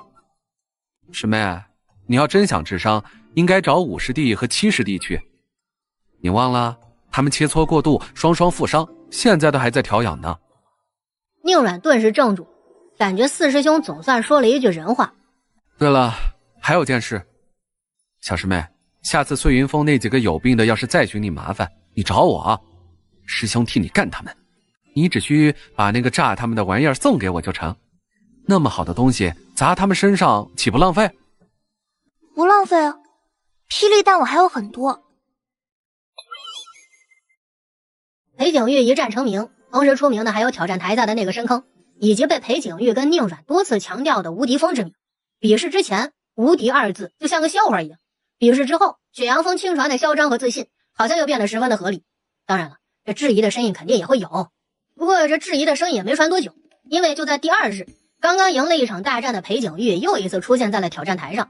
这次挑战的是其他峰的轻传，却并未入10大天骄胜败本该是毫无疑问，但偏偏这场比试裴景玉他输了。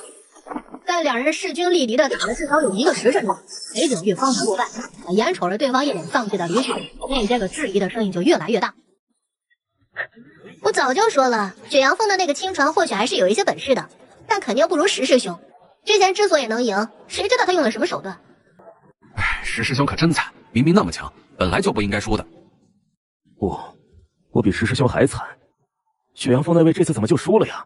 他怎么能输呢？我大半的身家都买了他赢，他怎么就输了呢？哎呦，我错了，我不该相信裴师兄的，我还真以为他已经强到了那个地步。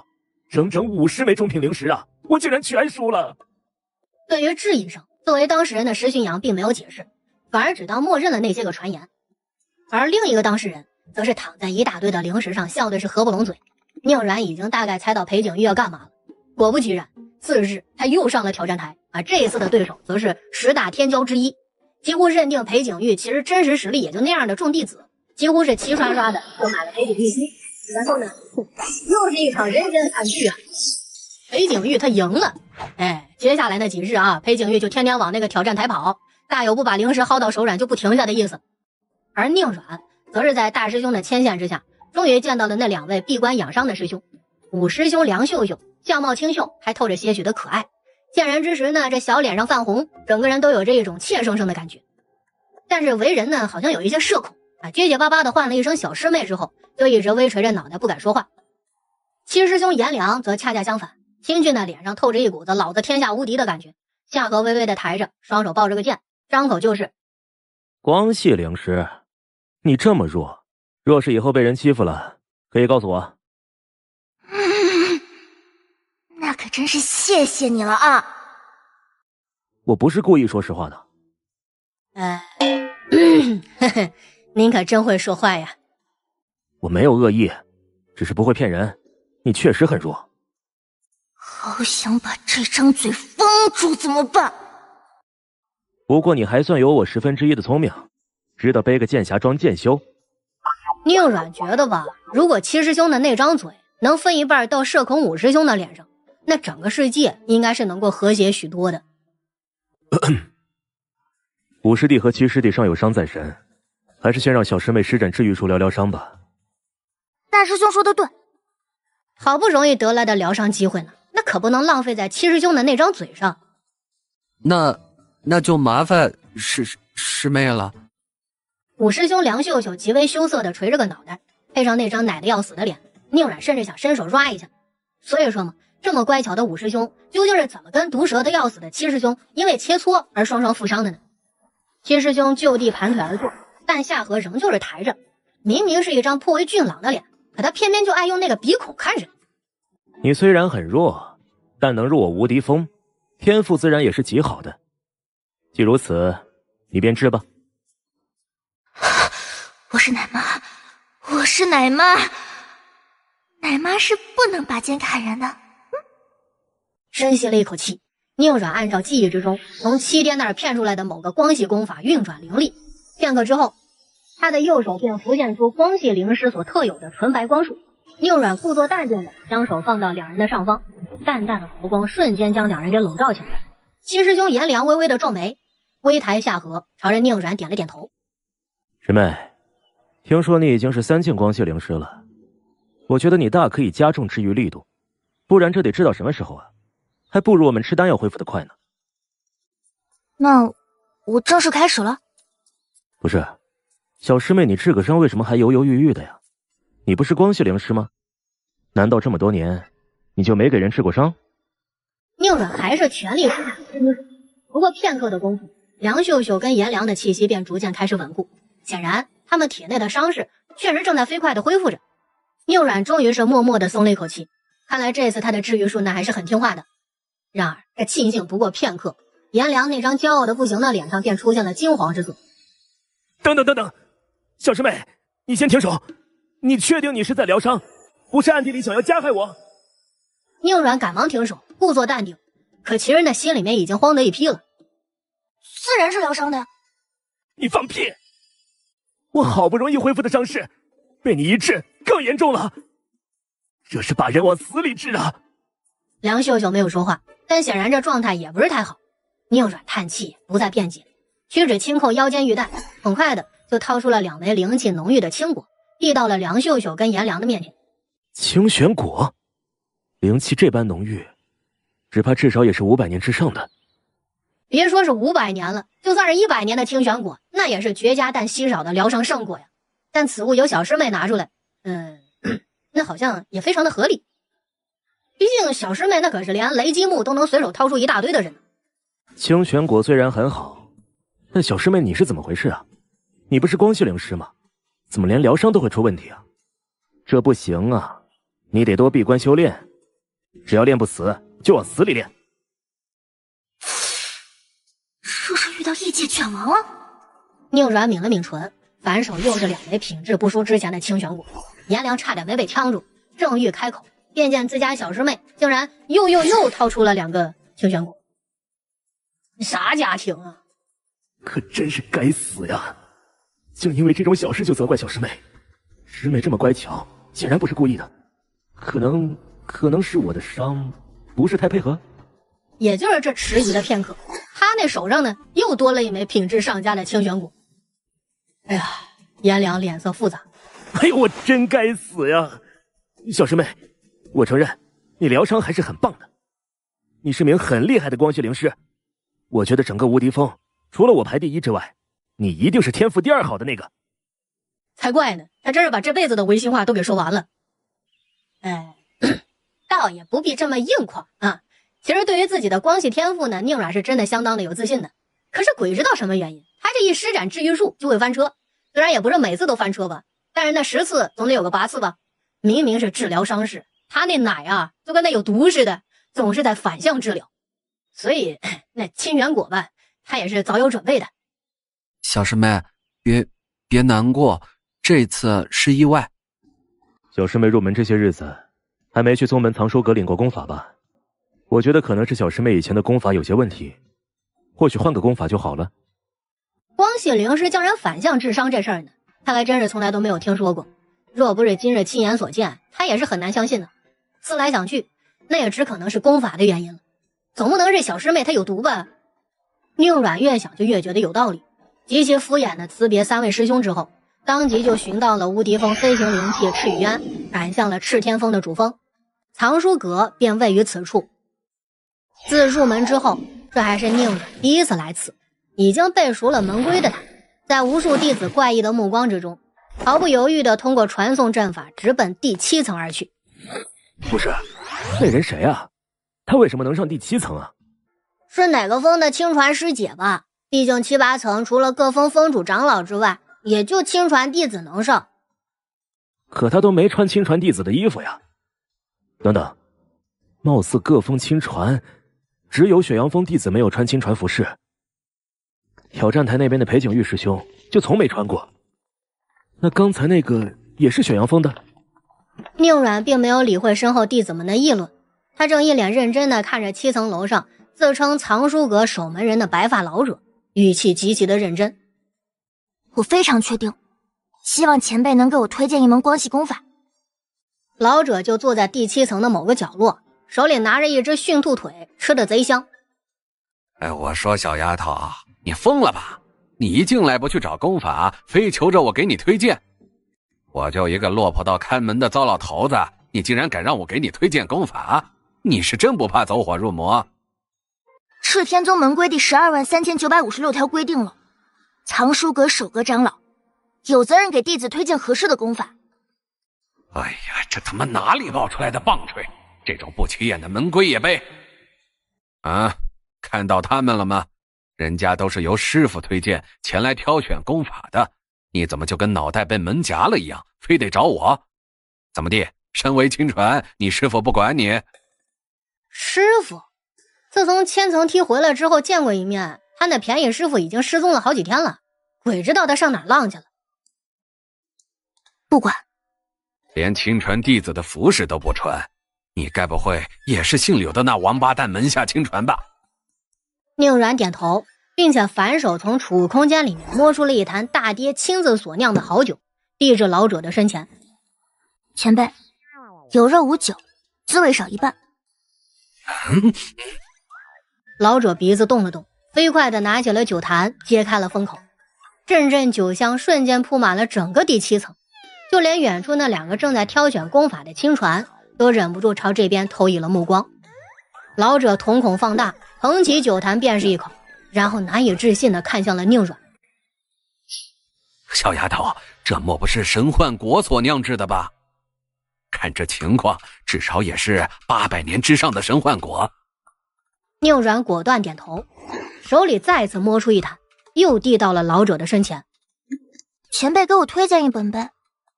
老者眼珠子都快要瞪掉出来了。不是，柳韵那小王八蛋不就一个女徒弟吗？听说还是那什么离家不要了的血脉。小丫头，你哪里弄来这2坛好酒的？你怎么可能弄到神幻果？一个被家族所抛弃的弃女，竟然还能拿出这种好东西。宁阮眨了眨眼，小手一挥，又是一坛摆在了老者的面前。在呆滞了半晌之后，老者咽了咽口水，仿佛工具人一样，口中接连冒出了几个功法的名字。天玄剑经、流影剑经、无声剑心法，或者挑选一本符合你觉醒元素的元素心法。前辈，我是光系灵师。他想要的是光系功法，至于剑修，他走的那路子早就被安排完了。光系灵师？那你背着剑匣做什么？宁阮抿了抿唇，默默无声的再次摸出了一坛酒，给你，都给你。塑心法作为修炼功法，旗下还有专门配套的各种治愈术法，但你今日只能领1本，余下的需要10日后再来。多谢前辈。他就知道，在这种世界里，看守藏书阁的老爷爷，那10个里面有9个都是大佬。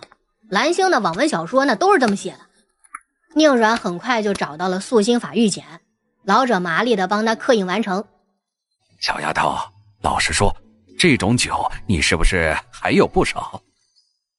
一点点，一点点。反正他也数不清就是了。临出村之前，村里那群爹塞给他的储物戒得有10几个呢，每枚储物戒里面都放了满满当当的东西，更别说他本身的储物腰带也快要被填满了。拿到了功法，宁软很快就离开了藏书阁。他自然也不会看到原本正在喝酒的老头突然就抬头看向了某个方向，直接开始传音。柳玉那王八蛋新收的小弟子究竟是个什么来路？本宗也看不透，但他激活了雷霆幻境，这种情况至少说明他一定是剑修，只是看不出是什么系的剑修。那身份呢？离家弃女，可拿不出800年神幻果酒这种好东西。不只是神幻果酒，这丫头出手十分阔绰，甚至算得上败家。本宗也是前2日才知道，他给雪阳峰那边拿出了一大堆的雷击木，而且全是做成了家常用品的雷击木。离家弃女，狗屁的弃女！罢了，随他去吧。反正柳玉那小王八蛋收的8个弟子都是一路货色。谨遵师叔祖法旨。宁败家软正在回无敌峰的那个路上呢，然后就被刚刚参加完挑战台比试的某人给蹭车了。小师妹啊，你就是我的再生父母，如果没有你，我哪能白捡这么多零食啊？看着下方无数道含泪盯着他们的目光，宁软默默的加速，让赤羽渊尽量的跑得再快一些。如今的裴景玉在赤天宗几乎是成为了无人不知无人不晓的存在。他凭着不要脸的技能，在所有人以为他获胜只是个巧合，实际上并没有太高实力的时候，他又赢了一次比试，然后呢就大赚一笔。在大家认同他的实力全都买他赢的时候，他又装弱输了比试又大赚一笔。在大家又开始买他输的时候他又赢了大赚一笔。就算众弟子想要跟风都不能，因为他每次比试都会换一个弟子帮他下注。总之呢，裴景玉的这些个日子就一直在输赢之间反复的横跳，然后就大赚一笔只有大赚一笔是永恒不变的。时至此刻，也没有人再傻乎乎的相信他真正的实力不够了。那真的要是没点实力，谁能想赢就赢，想输就输啊？认可他的实力是一方面，但恨他恨得牙痒痒那也是真的呀。每当裴景玉大赚一次，就会有着一群无辜而又可怜的弟子身家数据。裴景玉笑得极为的肆意。四师兄，我觉得你迟早会被打的。打我好呀，到时候说不定又能多一笔进账。听说最近任务堂那边挂上去的任务都快被抢完了。小师妹，你看我这为宗门做了多大的贡献呢？如果没有我，大家怎么会这么积极的做任务赚贡献值呢？我觉得宗门都该给我颁发点奖励才对。很好，当初那个恨不得一动不动，就连站着都在睡觉休息的四师兄已经看不到了。现在的四师兄人变勤了，但也更狗了。裴景玉并没有等来他的奖励，刚一回到无敌峰，灵武阁那头呢就发来了禁赛令，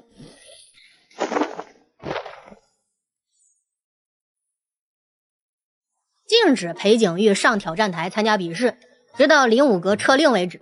这还是赤天宗建宗以来第一个被禁赛的弟子呢。玩不起，灵武阁玩不起呀！我又没犯规，他们凭什么不让我参加比试？宗门不是鼓励弟子之间应该多切磋的吗？宁软和落月都不吱声，吃了清玄果之后已经恢复了伤势的五师兄和七师兄也没有说话，那还能说什么呢？读到了新的光系功法，宁软就开始迫不及待地修炼起来。不愧是藏书阁大佬亲自推荐的功法，不过是半个时辰，他便成功的入门又修炼了3日，成功的翻车。宁反向治愈术，软他受伤了，本来只是手上割了一条小口子，治愈术一用直接就喷出了一口老血来。也就在这个时候，一只传音纸鹤飞入了手中，纸鹤之中传来了大师兄温柔而暖心的声音：师妹闭关的这3日，外边有不利于师妹的谣言，若师妹不介意，师兄们可代为处理。另，古法堂2个时辰后，有修为高深的光系长老授课，如果方便的话，师妹最好今日出关，切勿错过。宁软拿着纸鹤眨了眨眼，不利于他的谣言，有意思啊！也就在这个时候，身后的剑匣明显的颤动了一下，他不得不抬手拍了拍身后的剑匣。给我安静！不能参加比试的裴景玉再次恢复了躺尸状态，坚决不再出门。鼻孔朝天的七师兄颜良大概就是一个卷王，自从伤势恢复之后，时时刻刻都在修炼。宁阮一出关便只看到了大师兄，以及只见过一面的狗王三师兄齐墨，以及社恐五师兄梁秀秀。小师妹，你果然出关了。普法堂那边距离授课还有些时间，至于那些谣言，一部分是从碎云峰传出来的，还有另一部分则来自于外边。目前整个大眼皇朝的圣京城都在传这件事。什么谣言？弑父未遂，废了生父修行路。宁阮险些都给听笑了。这不是谣言啊，他就是弑父未遂来着。若不是他那亲爹实在不当人，竟然在最后时刻抢了离玉生母的防御灵气，只怕这两人都得去地底下做鸳鸯去了。我懂了。不是，你懂什么了？懂杀爹呀，还是懂谣言啊？青天白日的，为什么笑得这么瘆人啊？同样的笑容出现在大师兄的脸上，就显得非常的和煦，让人觉得倍感舒适。其实咱们宗门内，这谣言传的也并不严重，毕竟当初师妹似乎拿出了留影石，看到证据的弟子其实不在少数，而且大部分弟子都热衷于修炼，对于这种事也不是太关心。倒是外边传的有些厉害，不只有离家的推动，就连大眼皇室应该也有人出手了。哦，咱们无敌峰虽然不在意外人的诋毁，但也不能白受别人诋毁。此事师兄们也可以出手。若非怕私自插手小师妹的私事不太妥当，他们早就出手了。大师兄能让我出去一趟吗？如果不能走明路，那就得浪费一点底牌，偷偷的溜了。自然可以。不过你确定不需要我们再做点其他的事吗？此事很容易解决啊。他还准备早点解决完回来听课呢。身为一峰亲传大弟子，常年看管无敌峰的存在，落月一直都保管着数枚来自于柳韵赏赐的初宗令牌。得到了令牌之后，落月不放心的又询问了一遍：小师妹确定不需要我们帮忙吗？这种小事情就不用麻烦师兄们了。最后沉默寡言的三师兄齐墨递上了一套阵法。此阵可防御，可隐身，能够最大程度的屏蔽所有气息，应该对你有用。宁阮并没有拒绝，虽然不一定能够用得上，但是这玩意儿它有趣啊。当然他也没有白拿，随手就拿出了一块漆黑如炭的石块，丢到了齐墨的手中。多谢三师兄了，此物可用于炼阵，应该对你也有用。何止是有用啊，饶是淡定如齐墨，此刻也是难掩激动，捧着那个黑炭，双手都轻微的颤抖起来。这是玄铁炭，可炼气也可炼阵，你竟然将此物送我？三师兄不是也送我了吗？齐墨一噎，他是送了呀，但他亲手所制的阵法和玄铁炭相比，那完全就不是一个概念了。可是宁阮丝毫没有舍不得的意思，把玄铁炭送出去之后，连看都没有再多看一眼，换出了赤羽烟，麻溜的就跑了。齐墨站在原地，拿着玄铁炭的掌心有一些发烫。落月拍了拍他的肩，一股子莫名的力量自齐墨的衣衫上传来，硬生生的就把落月的右手给弹开了。防御法一，自动护主。哼，落月就无语了。难怪小师妹会称呼三师弟为狗王，狗是真的狗呀。正常人谁会把自己防御到此等程度呀？小师妹她素来如此，你习惯就好。不过三师弟啊，你何时又换防御法衣了？闲来无事，又添加了几层小阵法。况我修为最低，尚才一境，自然要想办法护持己身。落月深吸了一口气，落月看向默默蹲在一旁的社恐武师弟。秀秀啊，虽说小师妹不让我们帮忙，但小师妹她毕竟是光系灵师，万一被欺负了可怎么办呀？咱们无敌峰目前就剩你最能打了，不如就由你去私下保护下小师妹。我虽然不是大师兄，我就是总觉得咱们峰还有个人更适合在暗处保护人的。这么说，我好像也有这种感觉，但是是谁来着？齐墨同样是一脸的沉思，貌似这一经提起，他也感觉到有这么一个人，可是是谁来着？宁远觉得大师兄可能还是低估了谣言的厉害，他才刚一离开无敌峰，就被好几个正巧路过的弟子给认了出来。碍于亲传弟子的身份，几人当面还是唤他师姐，可是等他刚一走远，那几人就忍不住的指指点点起来。他刚才都没否认，那应该就是他吧？肯定是他呀！雪阳峰就只有一个女弟子，不是他还能是谁？真是看不出来啊，瞧着也不像是一个阴毒的，竟然敢弑父。何止弑父，他还杀了黎师姐的生母。不过说起来，我好像听说他入门测试那日，曾在测试广场用留影石放过一些画面，说是黎师姐的父亲母亲害他们母女在前，他这才报仇的。开什么玩笑！我就是大炎皇朝圣经的人，黎师姐的父母多好的人呢，怎么可能干出那种事儿？当年黎家二爷确实有过一个妻子，但那个女人阴险狠毒，行事放荡。黎二爷待她那般好，他也不珍惜，还同一个邪修跑了。后来黎二爷才同庆吴夫人结为道侣，生下黎师姐的。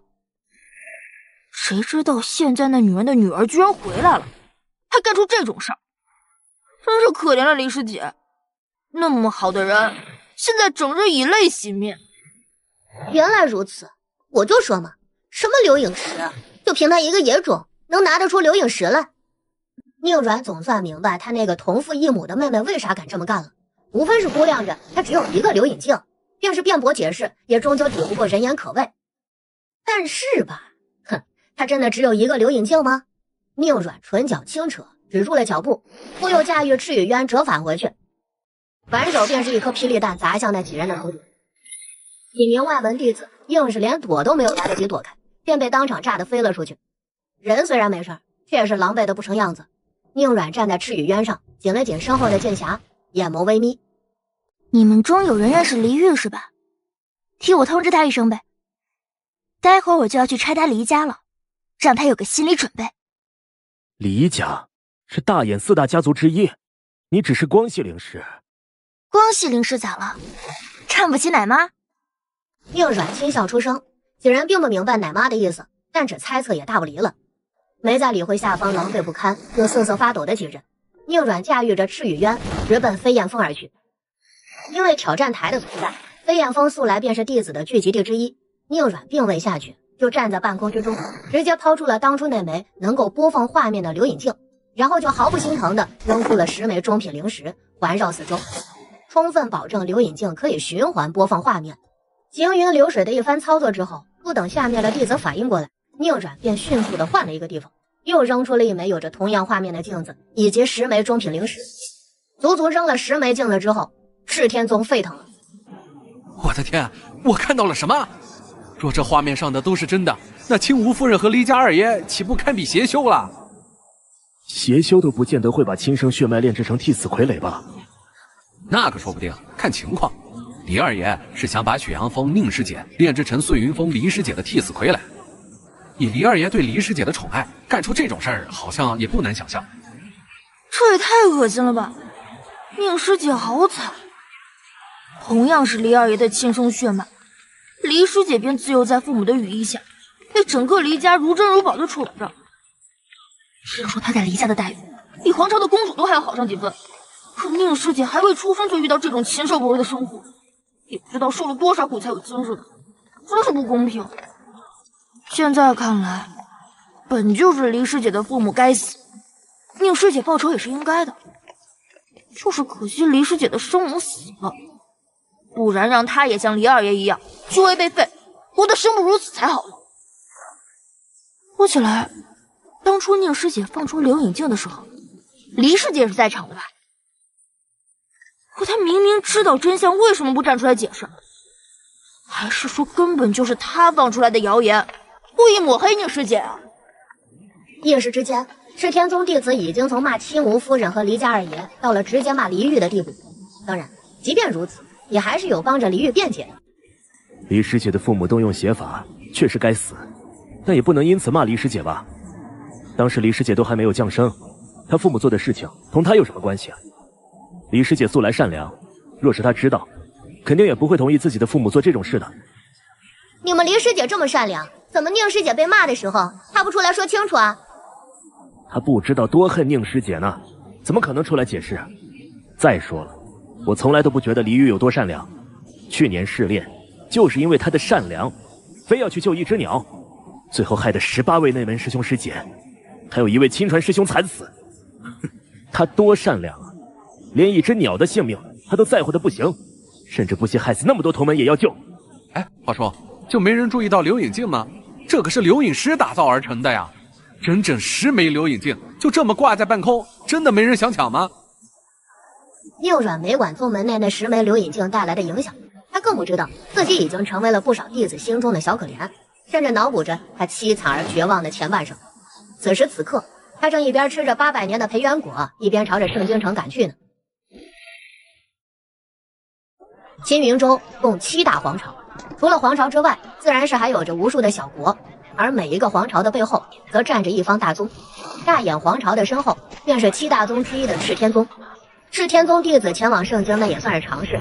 宁软第一次换上了亲传弟子所独有的白衣，腰间系着红带，再加上赤天宗赫赫有名的赤羽渊，几乎他刚一入城，便成为了极其瞩目的存在。还好五爹给我塞了不少刘影镜，能用败家解决的事都不是大事。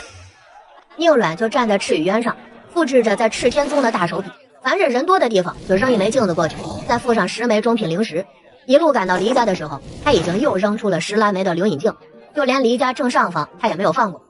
宁寒月，看在多年的夫妻情分下，只要你配合我，将你腹中胎儿祭炼，我可以送你个舒服的死法。宁姐姐，反正你跟夫君之间也没有感情，这个孩子又何必再生下来呢？这要说起来，也是宁姐姐欠了我。我与夫君恩爱多年，可是因为你的存在，却是让我相爱而不能相守。而今宁家惹了外敌，被人覆灭，兴许便是报应吧。这也是宁姐姐的命，更何况你腹中怀的也是夫君的血脉，他自然就有权利来决定孩子的生死，不是吗？黎素，这是你的亲骨肉，你竟然想将他炼成那个野种的替死傀儡！我便是死，也不会让你们救我女儿的命，成全那个野种。大半个圣京城的上空都在循环着令人完全不敢相信的对话，一个是风光霁月的黎家二爷，一个是素来良善的亲吴夫人。可就是这2个人，竟然在做着一件让所有人都倍感愤怒的事情。宁软就站在黎家的房顶上，时不时的往口中放出一枚灵气浓郁的梅子干。等了不过片刻，黎家内部便传来了怒吼声：赤天宗亲传弟子，我黎家和你无仇无怨，你竟敢如此诬陷我黎家！纵然你是亲传，今日若不给出交代，便是闹到赤天宗，我也要你付出代价。你们不是在到处宣扬我差点弑父吗？怎么，竟还不知我是谁？你已经废我二弟，杀我弟妹，如今还想做什么？弄出这些诬陷我二弟的东西，想要逼得我整个黎家都去死吗？其身后又陆续飞出来10几个人，纷纷怒视宁软。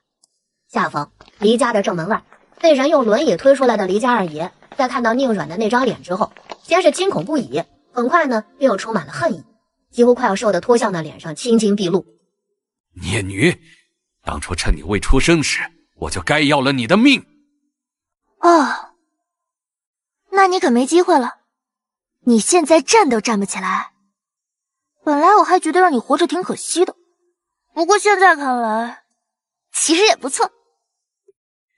孽女，你该死，你该死！和你娘那个贱人都该死！他不要脸，去勾搭邪修，我早就该杀了他。就是个野种，你和你娘都该死！二弟，住口！你不必拿话刺激我二弟。不过他说的也不错，当初是你娘勾搭的那邪修，就算你弄来这些诬陷我黎家的刘影镜，我二弟没做过的事情，黎家是不会承认的。今日来此，我可不是来跟你们辩驳往事的。刘影镜是不是真的，自然有人能判断。但你们前几日到处造我谣，这就让人很不爽了。我不爽，你们都别爽。霹雳弹2.0，宁阮才不想跟一群喜欢颠倒黑白的傻叉逞口舌之能呢。能炸的事儿就不要动手，能动手的事儿就不要动嘴。大哥，这就是伤我之物。你疯了吗？今日你若先动手，纵然你有着赤天宗亲传身份，老夫也不会再对你客气。哦，那就不客气吧。我这人可小气了，什么委屈都受不得，你们多担待呢。快躲开！离家主一口老血喷出来，整个人都被炸得飞出去了。有他的土遁防御，其他人在自身防御灵气的护佑之下，反倒是受伤不重。快去请老祖宗出关！赤天宗亲传要回我黎家，他竟敢伤了家主，我们和他拼了！都给我住口！退回去！全都回去！你该闹够了吧？莫不是真以为我黎家没人奈何得了你一个光系灵师？若真闹到老祖宗出关，只怕谁也救不了你。你手中的黑球确实很厉害，可这玩意儿你能拿得出多少？我不知道你是受了谁的蛊惑，竟然敢做出这种大逆不道的事情。可不论如何，你都是我黎家血脉，只要你认个错。认个错？你是想笑死我好继承我的霹雳弹吗？你黎家之人被我一杀一废，你们也能原谅？怎么？你该不会还让黎玉唤我一声姐姐吧？你算什么东西，也配让玉儿叫你姐姐？从是我二叔之女，玉儿单纯善良，而你却阴狠毒辣，你有什么资格做玉儿的姐姐？阴狠啊？那就让你看看什么叫阴狠。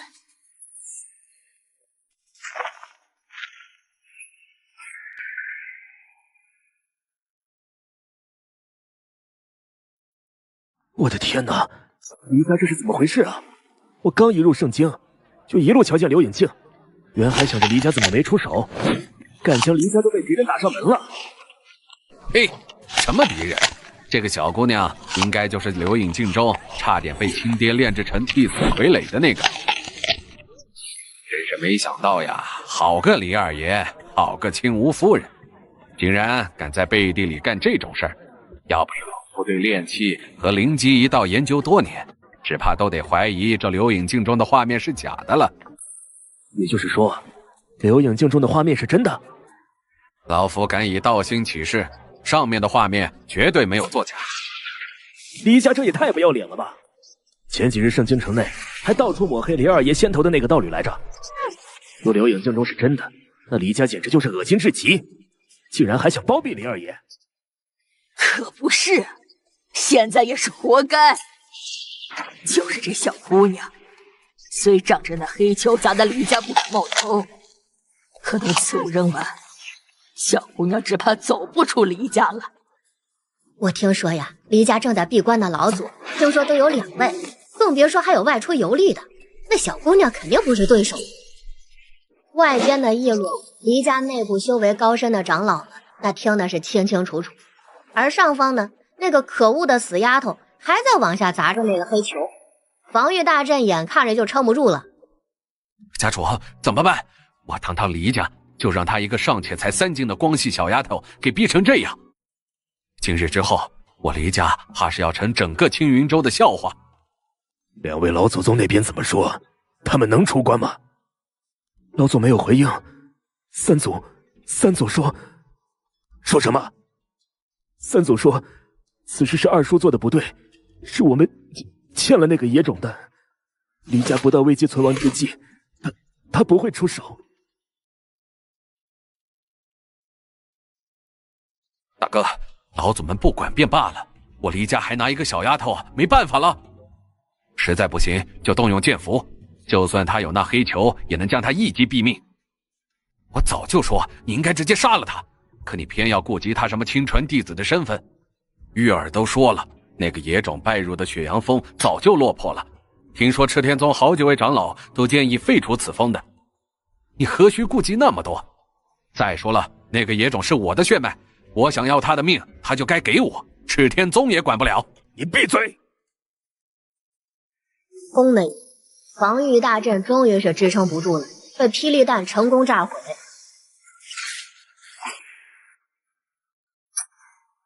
你们黎家的大阵也不经炸呀，我还以为你们家的阵法能和你们的嘴一样硬呢。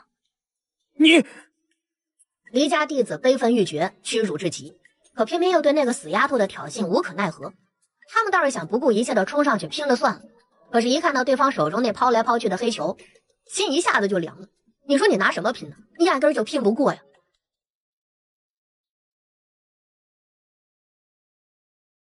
也就在这个时候，黎家外面终于是传来了少女熟悉而又愤怒的声音：“宁软，你私自出宗，还穿着亲传服饰回我黎家，此事我一定会上报宗门的。”哦，关我屁事儿！他可是走了正经路子的。大抵是听到了黎玉的声音，黎家弟子宛若见到了救星，黎家长老更是扶着黎家家主再次飞上了半空。一见黎家主重伤狼狈的模样，黎玉瞬间就红了眼眶。大伯，他竟敢伤你！小师妹别担心，黎家主应该问题不大。四师兄、六师弟，我们分开上，只要避开他手中之物就行。今日便是最好的机会，就算杀不了，也一定要废了他。可宗门那边，私下诛杀同门的可是大罪。四师兄冷笑：“他先欺辱黎家在前，我们替小师妹拿下他在后，纵使有罪，又能多大？况且他一再惹小师妹难过，早就该死了。”看了看身旁正红着眼睛哭得让人心碎的小丫头，六师弟唯一的那一点顾虑也没了。小师妹那么好，就该被所有人都捧在掌心里，呵护她，宠爱她，而不是像现在这样被人一再的欺辱。三人对视一眼，下一瞬便齐齐持剑而上。不愧是拿了团宠剧本的女人呢。小红、小程啊，本奶妈可能要砍人了，你们配合着点啊，否则下次就别想出来了。玄色剑匣微微颤动，似乎是在回应着什么。宁软含笑，就在他已经决定拔剑之时，便见恃才还杀意凛然的三人刚刚举剑就一个个的倒飞出去了。与此同时，一道快到让所有人都看不清的黑影，在三人倒飞落地的一瞬间，完美的消失在了宁软的身后。宁软都懵了。师兄，四师兄，五师兄，怎么会这样？你们的丹田不会的，明明应该被废除丹田的人，就是宁软那个小贱人才对，师兄怎么会丹田碎裂呢？三名剑修一伤两废，就在大庭广众之下，但偏偏所有人竟然连凶手是谁都没有看清楚。至于能够看清凶手的前辈们，自然也是乐得看赤天宗的好戏，他们才不会多管闲事呢。宁软此刻那也是相当的懵，但看着下方哭得撕心裂肺的黎玉，以及惊怒交加正瞪着他的黎家人，他忽然就没有了再玩下去的乐趣。扯了扯唇角，宁软随手扔下了一枚霹雳弹 2.0 砸向了黎玉。尚且哭得梨花带雨的小姑娘，充满恨意的眸中瞬间便充斥着恐惧，就连地上处于昏迷之中的三位师兄都不顾了，起身就跑。大抵是有了被炸的经验，黎玉这一次躲得极快。等他意识到师兄们还躺在地上的时候，黑球已经将至，他只能哭着大喊：“师兄！”哇，真是好感人啊，感动死我了都。他要是没有看错的话，今日的黎玉身上少说那也带了5、6件防御灵气，真要扛，那完全能够扛得住一颗霹雳弹，但是灵气必定会有所损伤。不过最终黑球还是没有砸到地上的3位冤种师兄的身上，一层薄光将黑球包裹住，平稳地落到了地面。丫头，留一线吧，你这一颗砸下去，那2位废了丹田的弟子只怕性命不保。关我屁事儿啊！他们会死，不是因为你们黎家的人宁愿护灵气也不护他们吗？想道德绑架呀？开什么玩笑，他又没有道德，更何况地上那仨人那可是想要杀他的。丫头，你本也是黎家的。我不是。也罢，你不认也是应该的，是黎家对不起你。所以今日之事，老夫并不怪你，一切都是因果报应，哪怕你现在要取走黎素的性命，老夫也绝不阻拦。只是当年之事和黎家其他人是无关的，他们都不知情。便是老夫也是后来才知晓。当年你母亲自爆丹田后又跳入悬崖，从此便消失了一般，不管我怎么找寻，都不得半点线索。宁阮轻笑不语。那个时候他娘已经带着他阴差阳错的闯入了长生村了，能找的才有鬼呢。长生村说是村，但其实是独立于一方空间之中的。至今他那群便宜爹都想不通，他生母一个丹田自爆即将临产的妇人是怎么落到村里的。你恨黎家，恨黎素，甚至恨玉丫头都是应该的。只是玉丫头终究也是无辜的，她自幼被黎家如珍如宝的宠溺着长大，又从不知晓你的存在，而今突然又历经丧母之痛，自然会受不了。我会和她说明当年真相，不会让她再寻你麻烦，如此你可能饶她一命。还真是团宠剧本啊！宁阮第一次露出了感兴趣的表情。原本对李煜还有着一丝杀意的他，现在突然就多了一些别的想法。在经过一番和谈之后，尚在吃瓜的众人便见赤羽渊上那个注定了死局的小姑娘，竟然如同羊入虎口一般，主动跳到了黎家。而刚才黑球被接住的画面，并不难猜想，一定是黎家的哪位老祖出手了。可现在是怎么回事呢？不逃跑也就算了，还自动的送上门啊！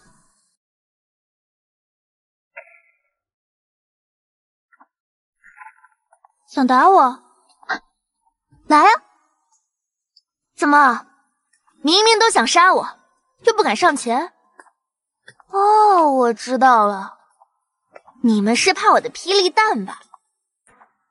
或者是怕像碎云峰那3个棒槌一样，被揍得不明不白？黎家弟子都无语了，能不能当个人呢？能不能不要那么嚣张啊？老祖怎么就还不出手弄死这个魔鬼呢？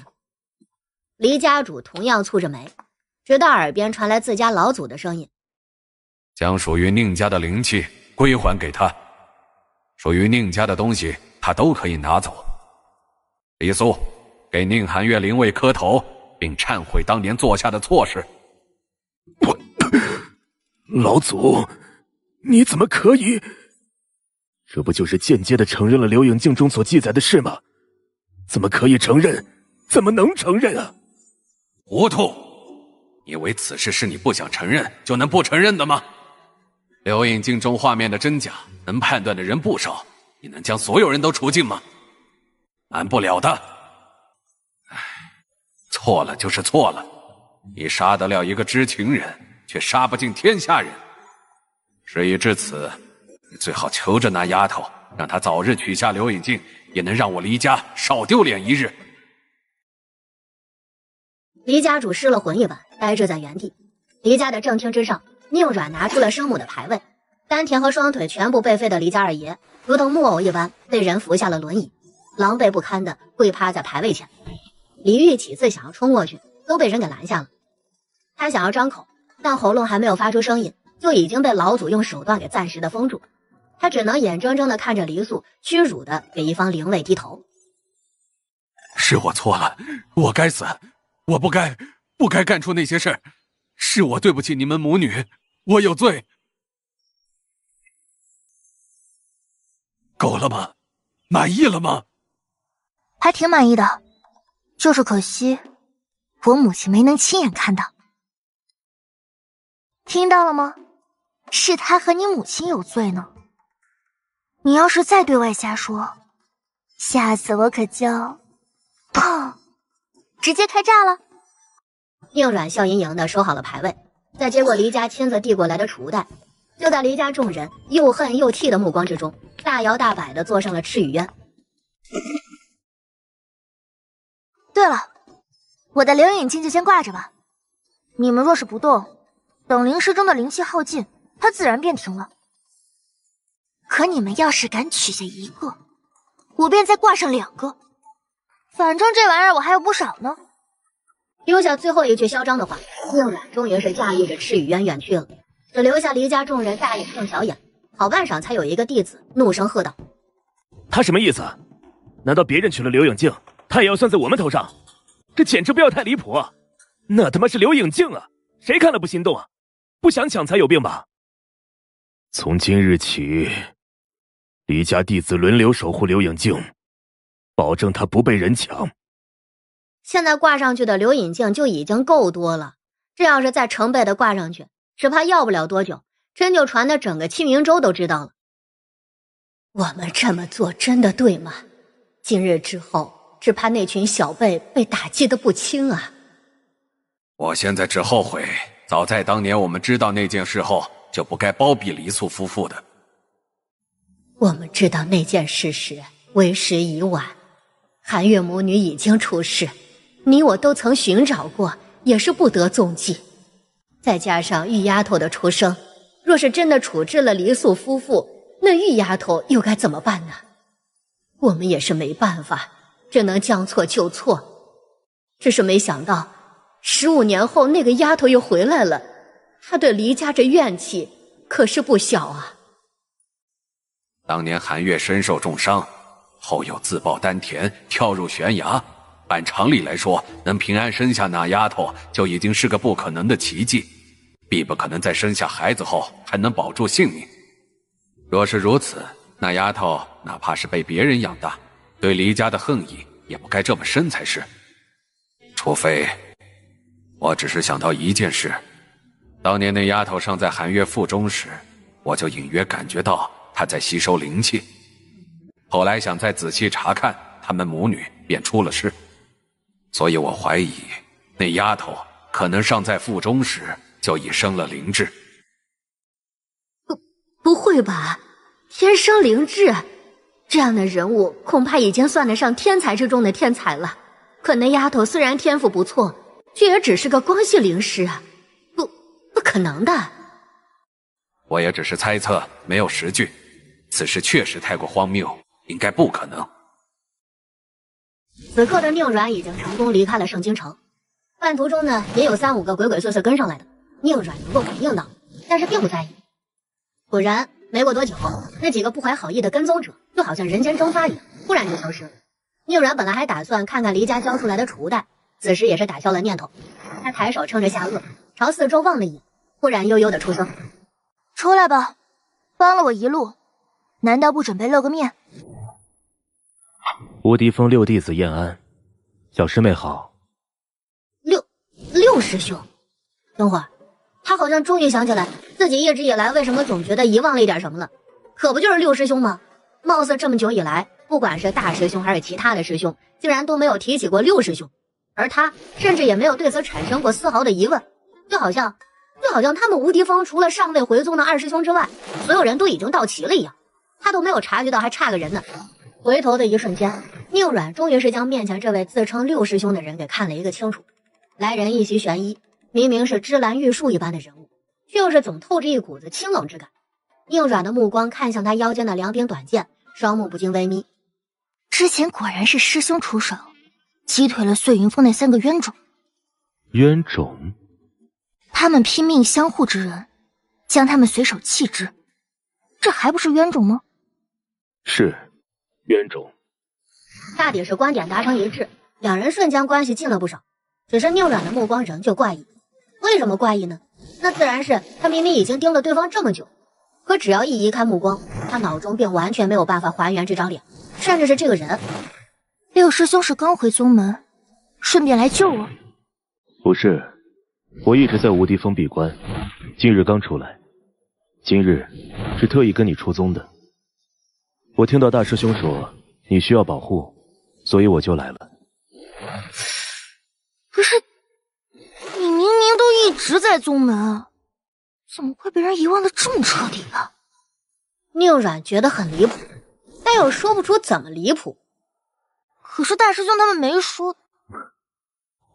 说我在宗门，他们应该是忘了。唉，说来都是我功法的原因，让人极其容易忽略我。若非面对面见着，只怕谁都想不起我。关于此事，待小师妹回宗后大概就知道了。不，我或许是说错了。醉云峰那3个不是冤种，这位六师兄才是吧？纯纯的真老六啊，还是个冤种老六。六师兄这功法真是厉害。一路行来，宁阮觉得这个六师兄跟他还是很投缘的，算得上他们无敌峰为数不多思维正常的人。除了功法这个 bug， 一到宗门，燕安便自动的跳下了赤羽渊。小师妹，一到宗门，我听说你还要去普法堂那边听课，我便不随你了。那等我听完了再去找师兄。师妹，前提是你能记得住我。宁阮并不觉得他会记不住，作为入门第一天就把门规给背全的女人，她对自己的记忆该死的自信。这一路行来，哪怕仍旧在脑中记不住六师兄的脸，可印象呢真的是已经相当的深刻了，没道理会忘记啊。等他听完了课，就去找六师兄，这总不能忘了吧。目送燕安远去之后，宁阮便直奔普法堂而去。一路行来，虽然关于刘隐静跟离家之事还在被热议，但是作为当事人之一的离家弃女无敌风清传反而没有被人给认出来，至多是将目光投在他尚未来得及换下的白衣红带上。剑修、清传，只凭这两个身份便很难让人不注意。所以时辰虽未至，可光系那边的课堂上已经人满到连犄角旮旯都没了位置了，就连堂外都挤满了蹭课的弟子。早知道今日人这么多，我就该早些来的。后悔啊！后悔也没用啊！今日可是碎云峰那个于渊长老授课，前来听课的亲传弟子都来了几位呢。于渊长老不是在闭关吗？人家早就出关了，听说是因为碎云峰的陆峰主也即将出关，所以啊？为什么？碎云峰那边不都是剑修吗？怎么还有光系长老啊？哦对，师妹，你是刚入内门的，所以还不知道呢。于渊长老当年其实是主峰天书峰的长老，可后来他主动来了碎云峰。至于原因，我们也是听说，据说于长老是为了能近水楼台，同碎云峰陆峰主结为道侣。可不是，提起这事就很气呀。于长老虽然是光系灵师，可不论是天资还是容貌都是顶好的，谁不喜欢于长老呀？可他偏偏就喜欢那个冷冰冰的陆峰主。说起陆峰主，我觉得他冷不冷的恐怕也是分人，对咱们肯定冷，可对他的小徒儿黎师姐那可就不是一般的热了。我还亲眼看到过陆峰主对黎师姐笑呢。宁阮没想到就过来听个课都得吃到黎玉的瓜，貌似还是一个大瓜呢。就这情节真的是很难不让他想到在蓝星时看的小说，高冷师尊团宠徒儿，哦，还有一个倾心于师尊的恶毒女配，这种既视感简直不要太强好吗？摇了摇头，宁阮径直入内。也就是这个时候，正热议着有关于陆峰主跟于长老不得不说的二三事的弟子们，这才注意到宁阮的存在。等等，白衣红带又是一位亲传弟子啊！是亲传不错，可他背着剑匣，应该是剑修吧？剑修不是应该去峰顶听课吗？他来咱们这儿干嘛呀？或许是找人呢，也唯有这个解释最为合理了。总不能是剑修跑来听他们光系弟子的课吧？蹭课也不是这么蹭的呀。6枚灵石，有人愿意换个位置吗？我去，还是6枚中品灵石，拿这个换位置，是我疯了还是他疯了？谁疯不重要，咱们内门弟子1个月才能够领4枚中品灵石，他一出手就6枚，白嫖对灵石谁不要就是傻子好吗？啊，这位师姐，你看看我换，我可以换的。这可是于长老的课，1个月才有1次呢。但这种白捡钱的事儿，1年都见不得能遇到1回，所以，师姐还是来换我的位置吧，我的位置更好。你们真不要脸！师姐，来换我的吧。师姐，换我的，换我的，换我的。不是，他真的就只想听个课，顺便问点东西，没想这么高调啊。不过是6枚中品灵石罢了。怎么就高调成了这个样子？这下子就连前排弟子也对他投来了疑惑的目光。剑修也来听光系的课？不只是剑修，还是亲传，哪个疯的奇葩呀？等等，这么说好像有个人还真有可能。你们忘了刘隐静吗？开什么玩笑，这怎么可能忘呀？现在刘隐静都还挂着呢，也不知道会挂多久。说起来啊，都难以置信呢。4大家族之一的黎家，竟然会有人做出这种事啊！那可是亲生血脉啊，也下得了手。可不是嘛，黎师姐那父亲着实也太狠了。这和黎师姐又没有关系，黎师姐人挺好的。在这件事上，无论刘影镜是真是假，我觉得黎师姐受到的伤害都最大。还是真是假呢？早就有师兄鉴定过了，刘影镜绝对是真的。若是假的，能瞒得过师兄师姐，也瞒不过各位长老吧？就是，可别说黎师姐无辜了。她自幼被黎家捧在掌心养大，替死傀儡也是替她做的。黎家从没有对不起她吧？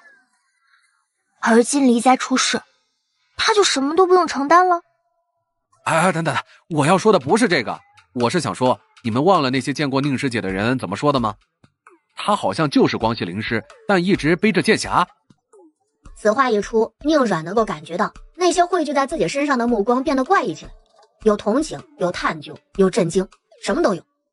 但是好在不等那群弟子上前来询问什么，前方便已经飞来一道白衣翩飞的身影。传闻之中的于渊长老到了，大家的目光也终于是开始转移。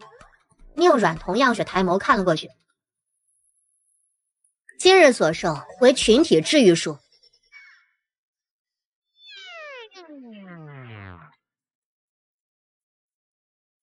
讲了将近1个半时辰，于安终于收尾，淡淡的看向了下方的弟子。关于群体治愈术，今日便讲到此处，你们若有什么不解之处，可以当场询问。于长老，我近日将单体治愈术的速度提快了不少，若是能再加快速度，是否可以取代群体治愈？毕竟后者更费灵力。若是在对战之中，且敌人很多的情况之下，会有人给你依次给同伴使用单体治愈术的机会吗？即便你的速度快，群体治愈和单体治愈都有着其存在的不可替代性。你们固然有着各自更加擅长的领域，但这并不代表你们就能够完全放弃另外一种。2种治愈术缺一不可。多谢于长老指点，我明白了。明白的不只是提问的弟子，宁阮同样是若有所思。又陆续有7、8个弟子提问之后，宁阮也站了起来。于长老，请问光系治愈术有没有可能反向治疗？反向治疗？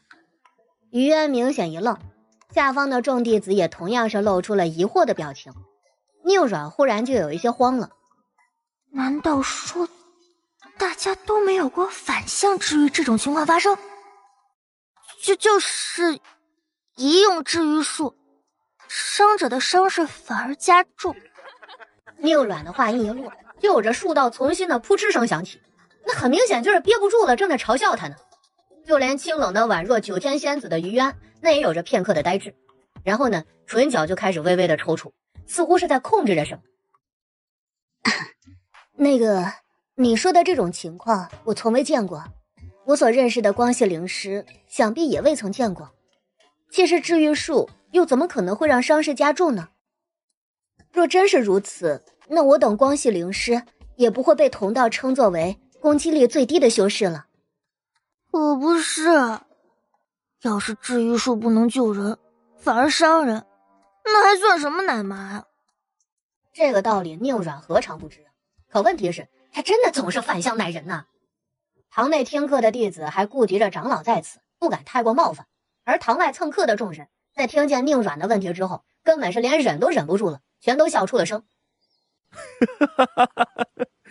不行了，哎呦，笑死我了！神他妈反向治愈，他可真敢想呀！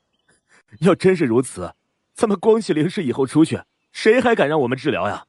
喂，需要治疗吗？治疗前轻伤，治疗后重伤的那种。真有这种事儿，那肯定得治疗敌人呐，治疗一下死一堆。哎，所以说一个剑修为什么要来咱们光系这边听课呀？什么剑修呀？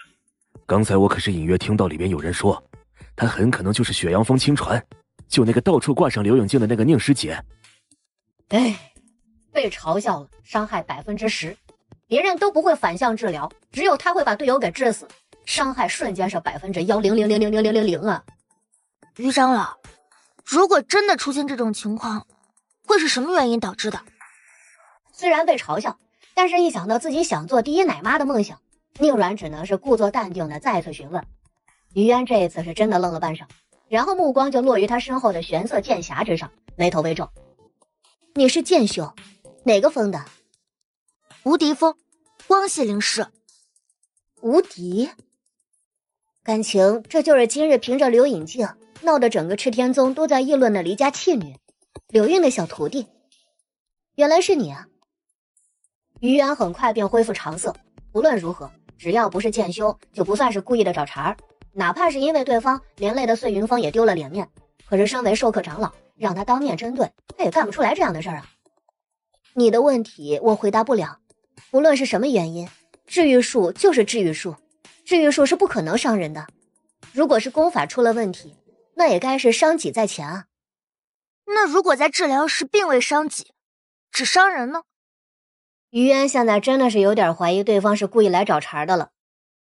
这种情况不可能存在的，不伤己就说明功法没有问题，功法没有问题，那治愈术怎么可能会有问题呢？你有什么不解之处啊？宁阮一噎，授课一结束，未免被缠上，宁阮第一个开，拖着赤羽渊便去了主峰的藏书阁。今日天课收获是有的，但真正他想解决的问题却仍旧是没有半点的头绪，心情反倒是更加的沉重了。碎云峰众长老弟子的心情更加的沉重，还带着浓浓的怒气。4个亲传弟子出宗一趟，可回来的时候就2废1伤。李煜倒是没事，但他精神崩溃了，什么话都不说，一回来呢就把自己关到了房里，谁叫也不出来。问题更大的还是那3名受伤的亲传，有黎家的光绪灵师出手，只是受伤的那个已经保住了命，问题不大。可是另外2个丹田破裂，那问题就大了。于渊刚刚授完了课，便接到了碎云峰的紧急诏令，就连其他峰也来了好几名的光系灵师，全都是7阶之上。一番救治之后，于渊脸色难看的摇摇头。不行，他们的丹田破损的太厉害，我们只能勉强给他们修补，但这还不够啊，需要配合天才地宝和修复丹。即便如此，他们也基本算是废了。最好的结果就是恢复到之前的修为，但终生都止步于此。若是强行突破，丹田会再次破损的。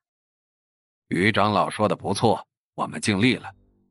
实在是伤他们之人的剑气太过阴狠，以我推测，剑气在破损他们丹田后都还没消失，若是能早些时候发现，说不定还有救，但现在已经晚了。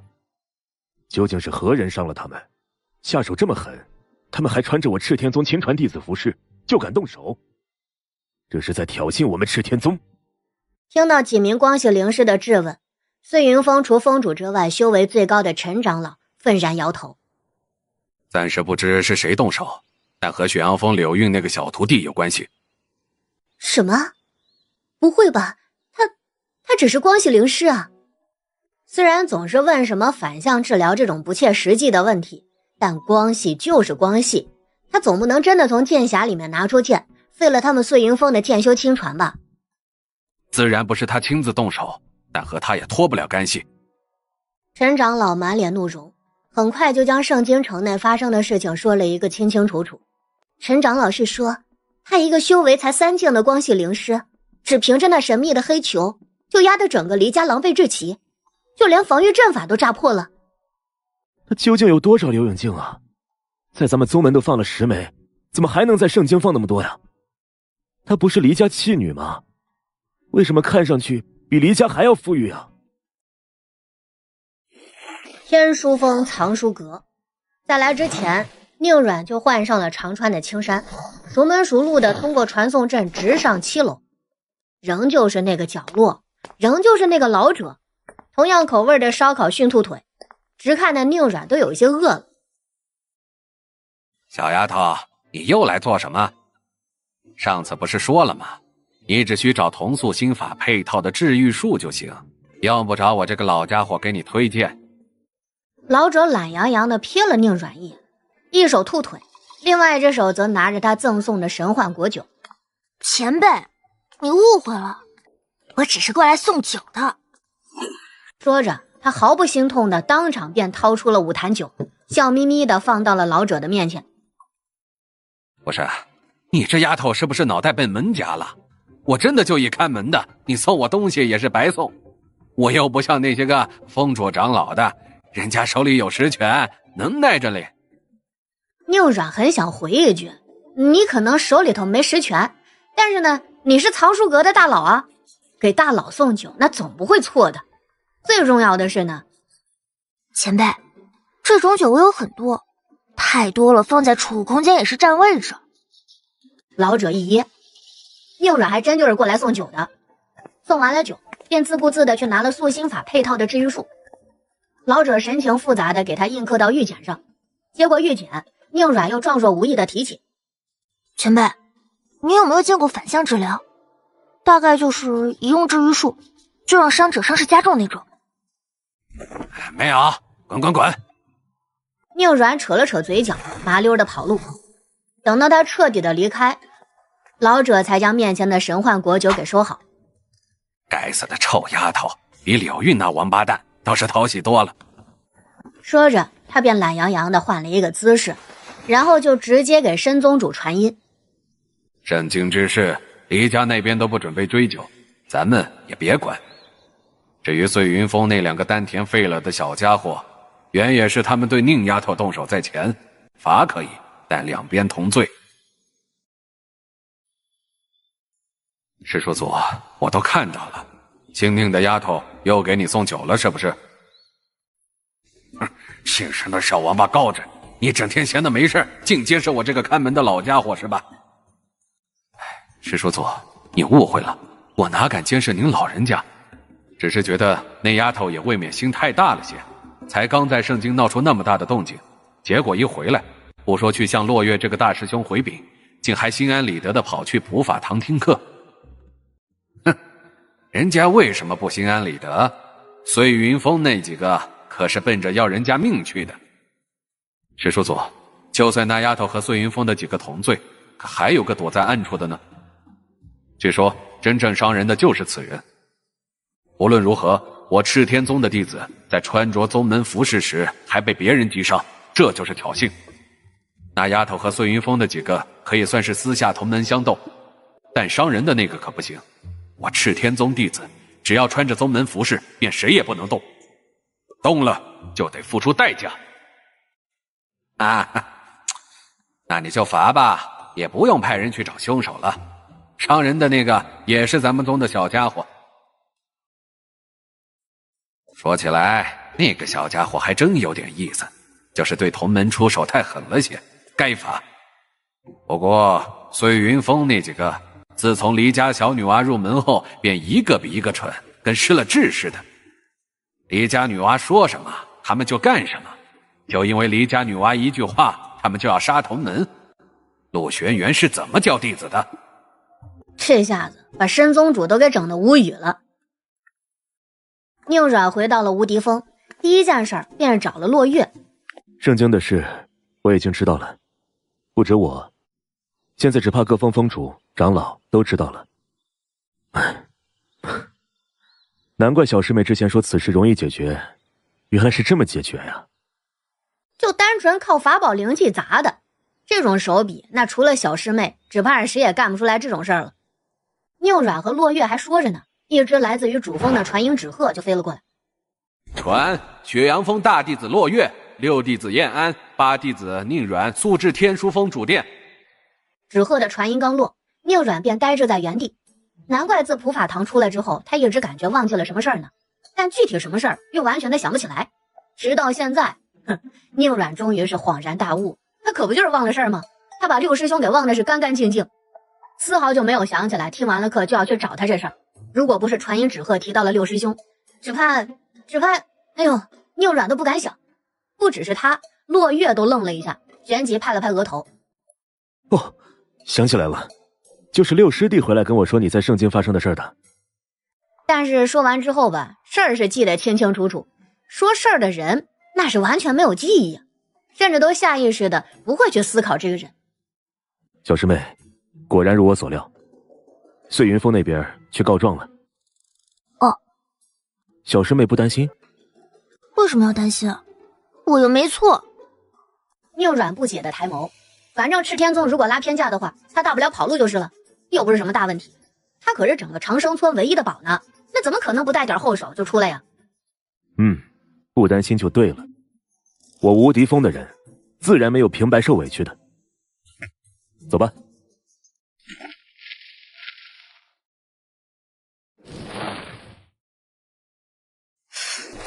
大师兄，我们是不是又忘了什么来着？是吗？我好像也有这种感觉，但是忘了什么来着？天书峰主殿，此刻正气氛冷凝，空气之中都仿佛充斥着怒火和肃然。黎玉红着眼眶，紧咬着唇，明明是满脸的委屈，天生又满是倔强的站在下方。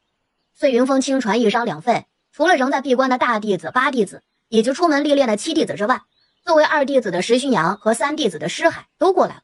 两人全程都紧盯着黎玉，瞧着他苍白又倔强的小脸，只觉得心痛的厉害。另一边则站着碎云峰如今暂时的画事人陈长老。宗主，此事根本不需要再多问什么，就是雪阳峰8弟子宁软伙同他人伤了我碎云峰弟子，若不惩处此人，老夫不服。主殿上首位置，面无表情的申宗主点点头，却又偏偏不明确的表态。陈长老还想要再说什么，主殿外宁软和落月终于是来了。一见到两人，陈长老脸上的愤怒再次浮现。好啊，废了我顺云峰亲传，你们还真的敢来？宁软是第一次来到天书峰主殿，瞧着就恢宏大气，比他们雪阳峰的主殿那可强多了。即便是被无数道强者的目光给盯着，宁软也仍旧是面不改色。我又没有错，为什么不敢来？你还想狡辩？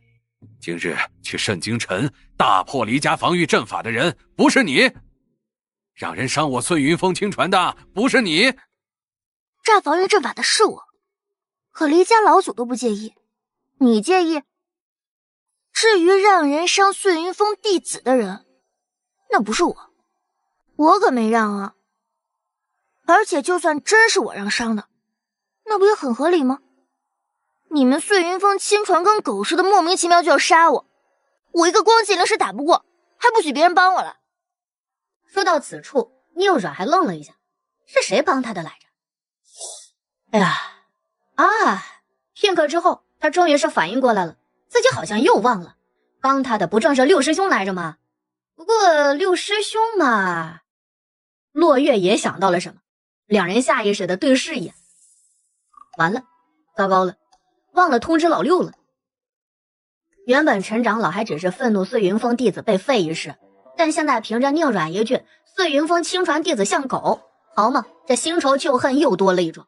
但宁软可不在乎啊，他还一本正经的对着大殿上的一群大佬说呢，就算碎云峰不找我，我也要找他们。离家离孙那么对我母亲，我找他报仇也合情合理吧？可他们竟然到处谣言抹黑我，我去离家讨个公道合情合理吧？可碎云峰亲传突然就要杀我，他们想杀我，实力又不够，被废了这也合情合理吧？我现在倒是想问问，他们凭什么对我出手？就因为我是光系灵师，所以好欺负？申宗主都无语凝噎了，哼，你可不好欺负，那小嘴巴巴的，没看到人陈长老都气得发抖了吗？还硬是插不上来一句话。陈长老，所以碎云峰亲传为什么要先出手？陈长老面色难看，他哪知道那几个弟子是怎么回事啊？但在此时此刻，他自然是不能说出这种话来，只能咬牙辩驳。自是因为同门之谊，此人如此折辱离家，我碎云峰亲传自然要维护同门。但就算如此，你们也不该下手如此狠，直接废人丹田。可出手之人并非宁软，而且是碎云峰出手在前。宗主，陈长老哪听不出宗主的意思，他自己也知道在这件事上是他们碎云峰理亏，可那毕竟是废了丹田呀，这口气怎么咽得下去啊？宗主，就算出手之人并非是他，也定是他认识的。此人伤我赤天宗亲传，理应当诛。赤天宗弟子私下相斗，理应我赤天宗惩处，但外人插手进来，还直接废我赤天宗亲传，此事不容姑息。是啊，不论如何，碎云峰弟子都还穿着青船服饰，对方就敢动手，置我赤天宗于何地呀？碎云峰和雪阳峰弟子之间的相争，他们是不会发表意见的，由宗主决定即可。可是外人胆敢伤他们赤天宗弟子，那就绝对不行。等到三位峰主也发表了意见之后，申宗主方才后知后觉地说道：本宗主险些又忘了，伤了碎云峰弟子的也不是外人，而是雪阳峰六弟子燕安。不过本宗不是也通知了让他也来吗？最后一句话显然就是在问宁阮跟落月，只是一看两人那复杂到极点的表情，申宗主哪还能不明白呀？只能当场又发了一支传音纸鹤去了雪阳峰。目瞪口呆的陈长老满脸的疑惑，旁观的三位峰主和众长老也是无语凝噎。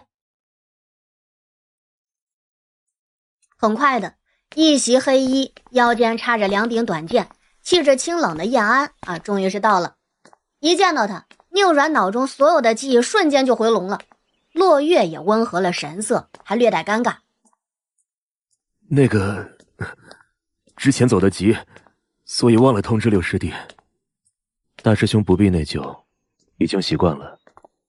燕安随口应声，大步上前。你要是这么说，本来还只有1分的内疚，都直接蹿升到9分了呀。是你出手伤了碎云峰弟子？回宗主，是。你大胆，竟敢残害同门！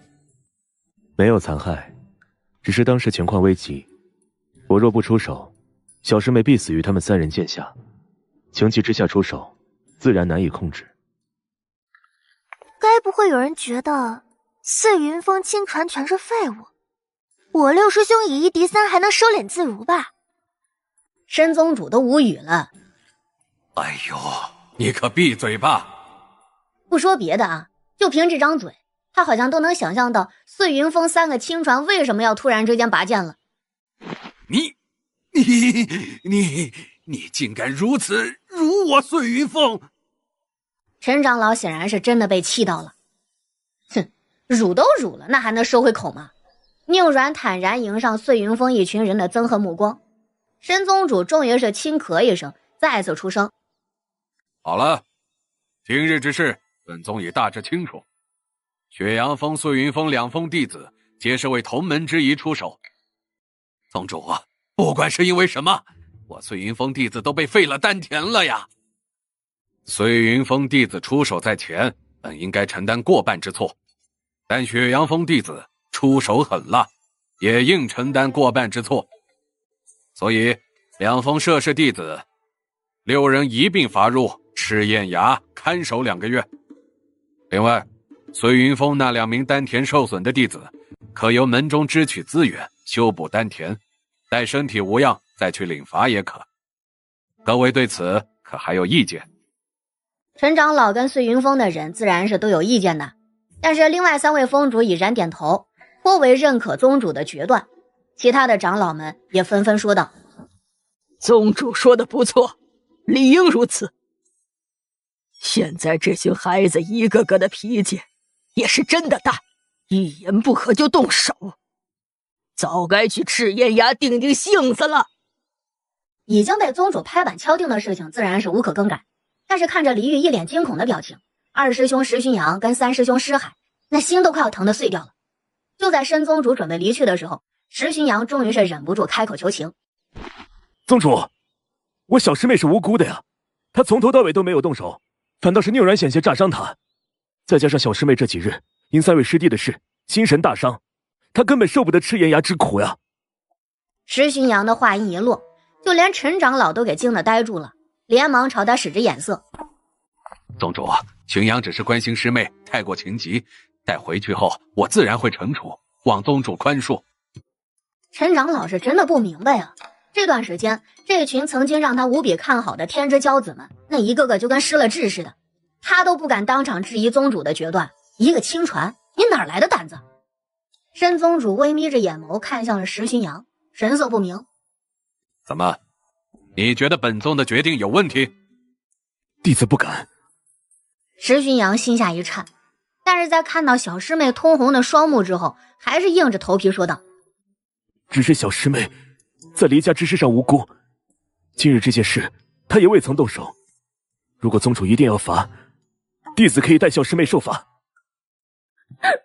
二师兄，李煜泪眼婆娑，倔强的小脸上满是感动。申宗主沉着脸，语气漠然：既如此，你就陪他受罚吧。宗主，你放肆！石巡阳，你闭嘴！碎云峰亲传好大的胆量呀！可不是嘛，连宗主的决定都敢智慧，说无辜，那是由雪阳峰那个丫头来的无辜啊。胆子是挺大，就是实力还不如胆子大。同为亲传，3人联手，还被1人重伤。陈长老，依我看，碎云峰弟子只怕还得收收心。什么李家张家的，为了群外人，耽误了修炼不值得。3位峰主的话毫无遮掩地传进了李煜的耳中，他强忍着眼泪，张了张口。只可惜3名峰主已然是挥袖走远，根本就没有听他说话的意思。陈长老，玉丫头，你也别再说了，此事到此为止。陈长老颓然摇头，他算是看出来了，宗主从一开始就是站在雪阳峰那边的，偏着那个离家弃女，说再多都没什么用处，还不如等峰主出来，自然会替他们讨回公道。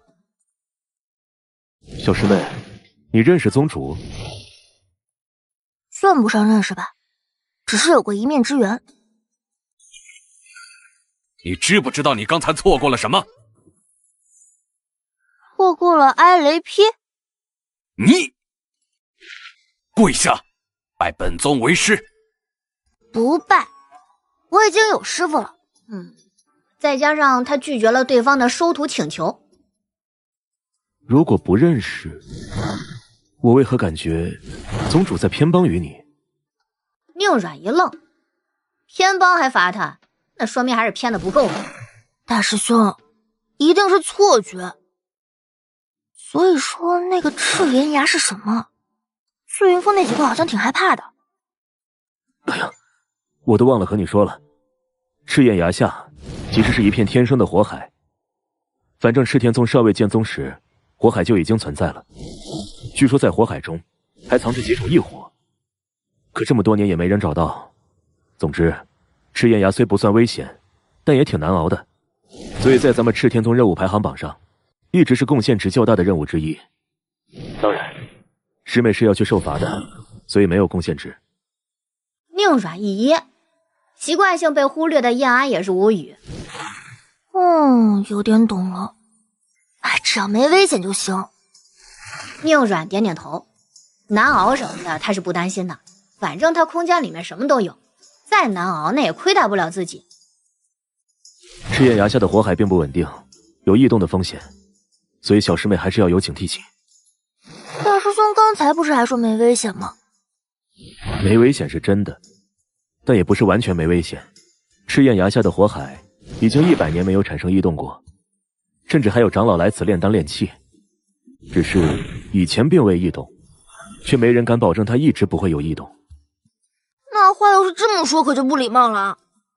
好好的火海总不能100年都没出事，偏偏就在我看守的这2个月就异动了吧。二师兄，对不起，都是我连累了你，都是我不好，是我害得6师兄重伤，害得4师兄和5师兄丹田被废，都是我的错。小师妹，没人会怪你，怎么会怪你呢？我们都知道你是无辜的，这都是宁阮的错。三师弟说的对，小师妹放心，这个仇我迟早会替你报回来。宁阮再嚣张，也不过是个光系灵师，我就不信他手中的黑球用不完，迟早有一日我会亲手杀了他。二师兄，怎么办啊？我父亲母亲真的因为我做过那些事儿，刘隐镜中的都是真的，就连老祖也站在宁阮那边，他们逼着父亲道歉，也不准我报仇。现在整个赤天宗都知道了当年之事，那刘隐镜还挂着呢，我连出门都不敢，我真的不知道该怎么办了。师妹放心，我马上就去将那个野种的刘影镜取下。其实这2个月，我们去赤焰崖也好，等2个月后，离间的事肯定也淡了。我们都是剑修，真去了赤焰崖，也不会有多大的问题。倒是那个野种，不过是个光系灵师，我看他到时候怎么熬得过去。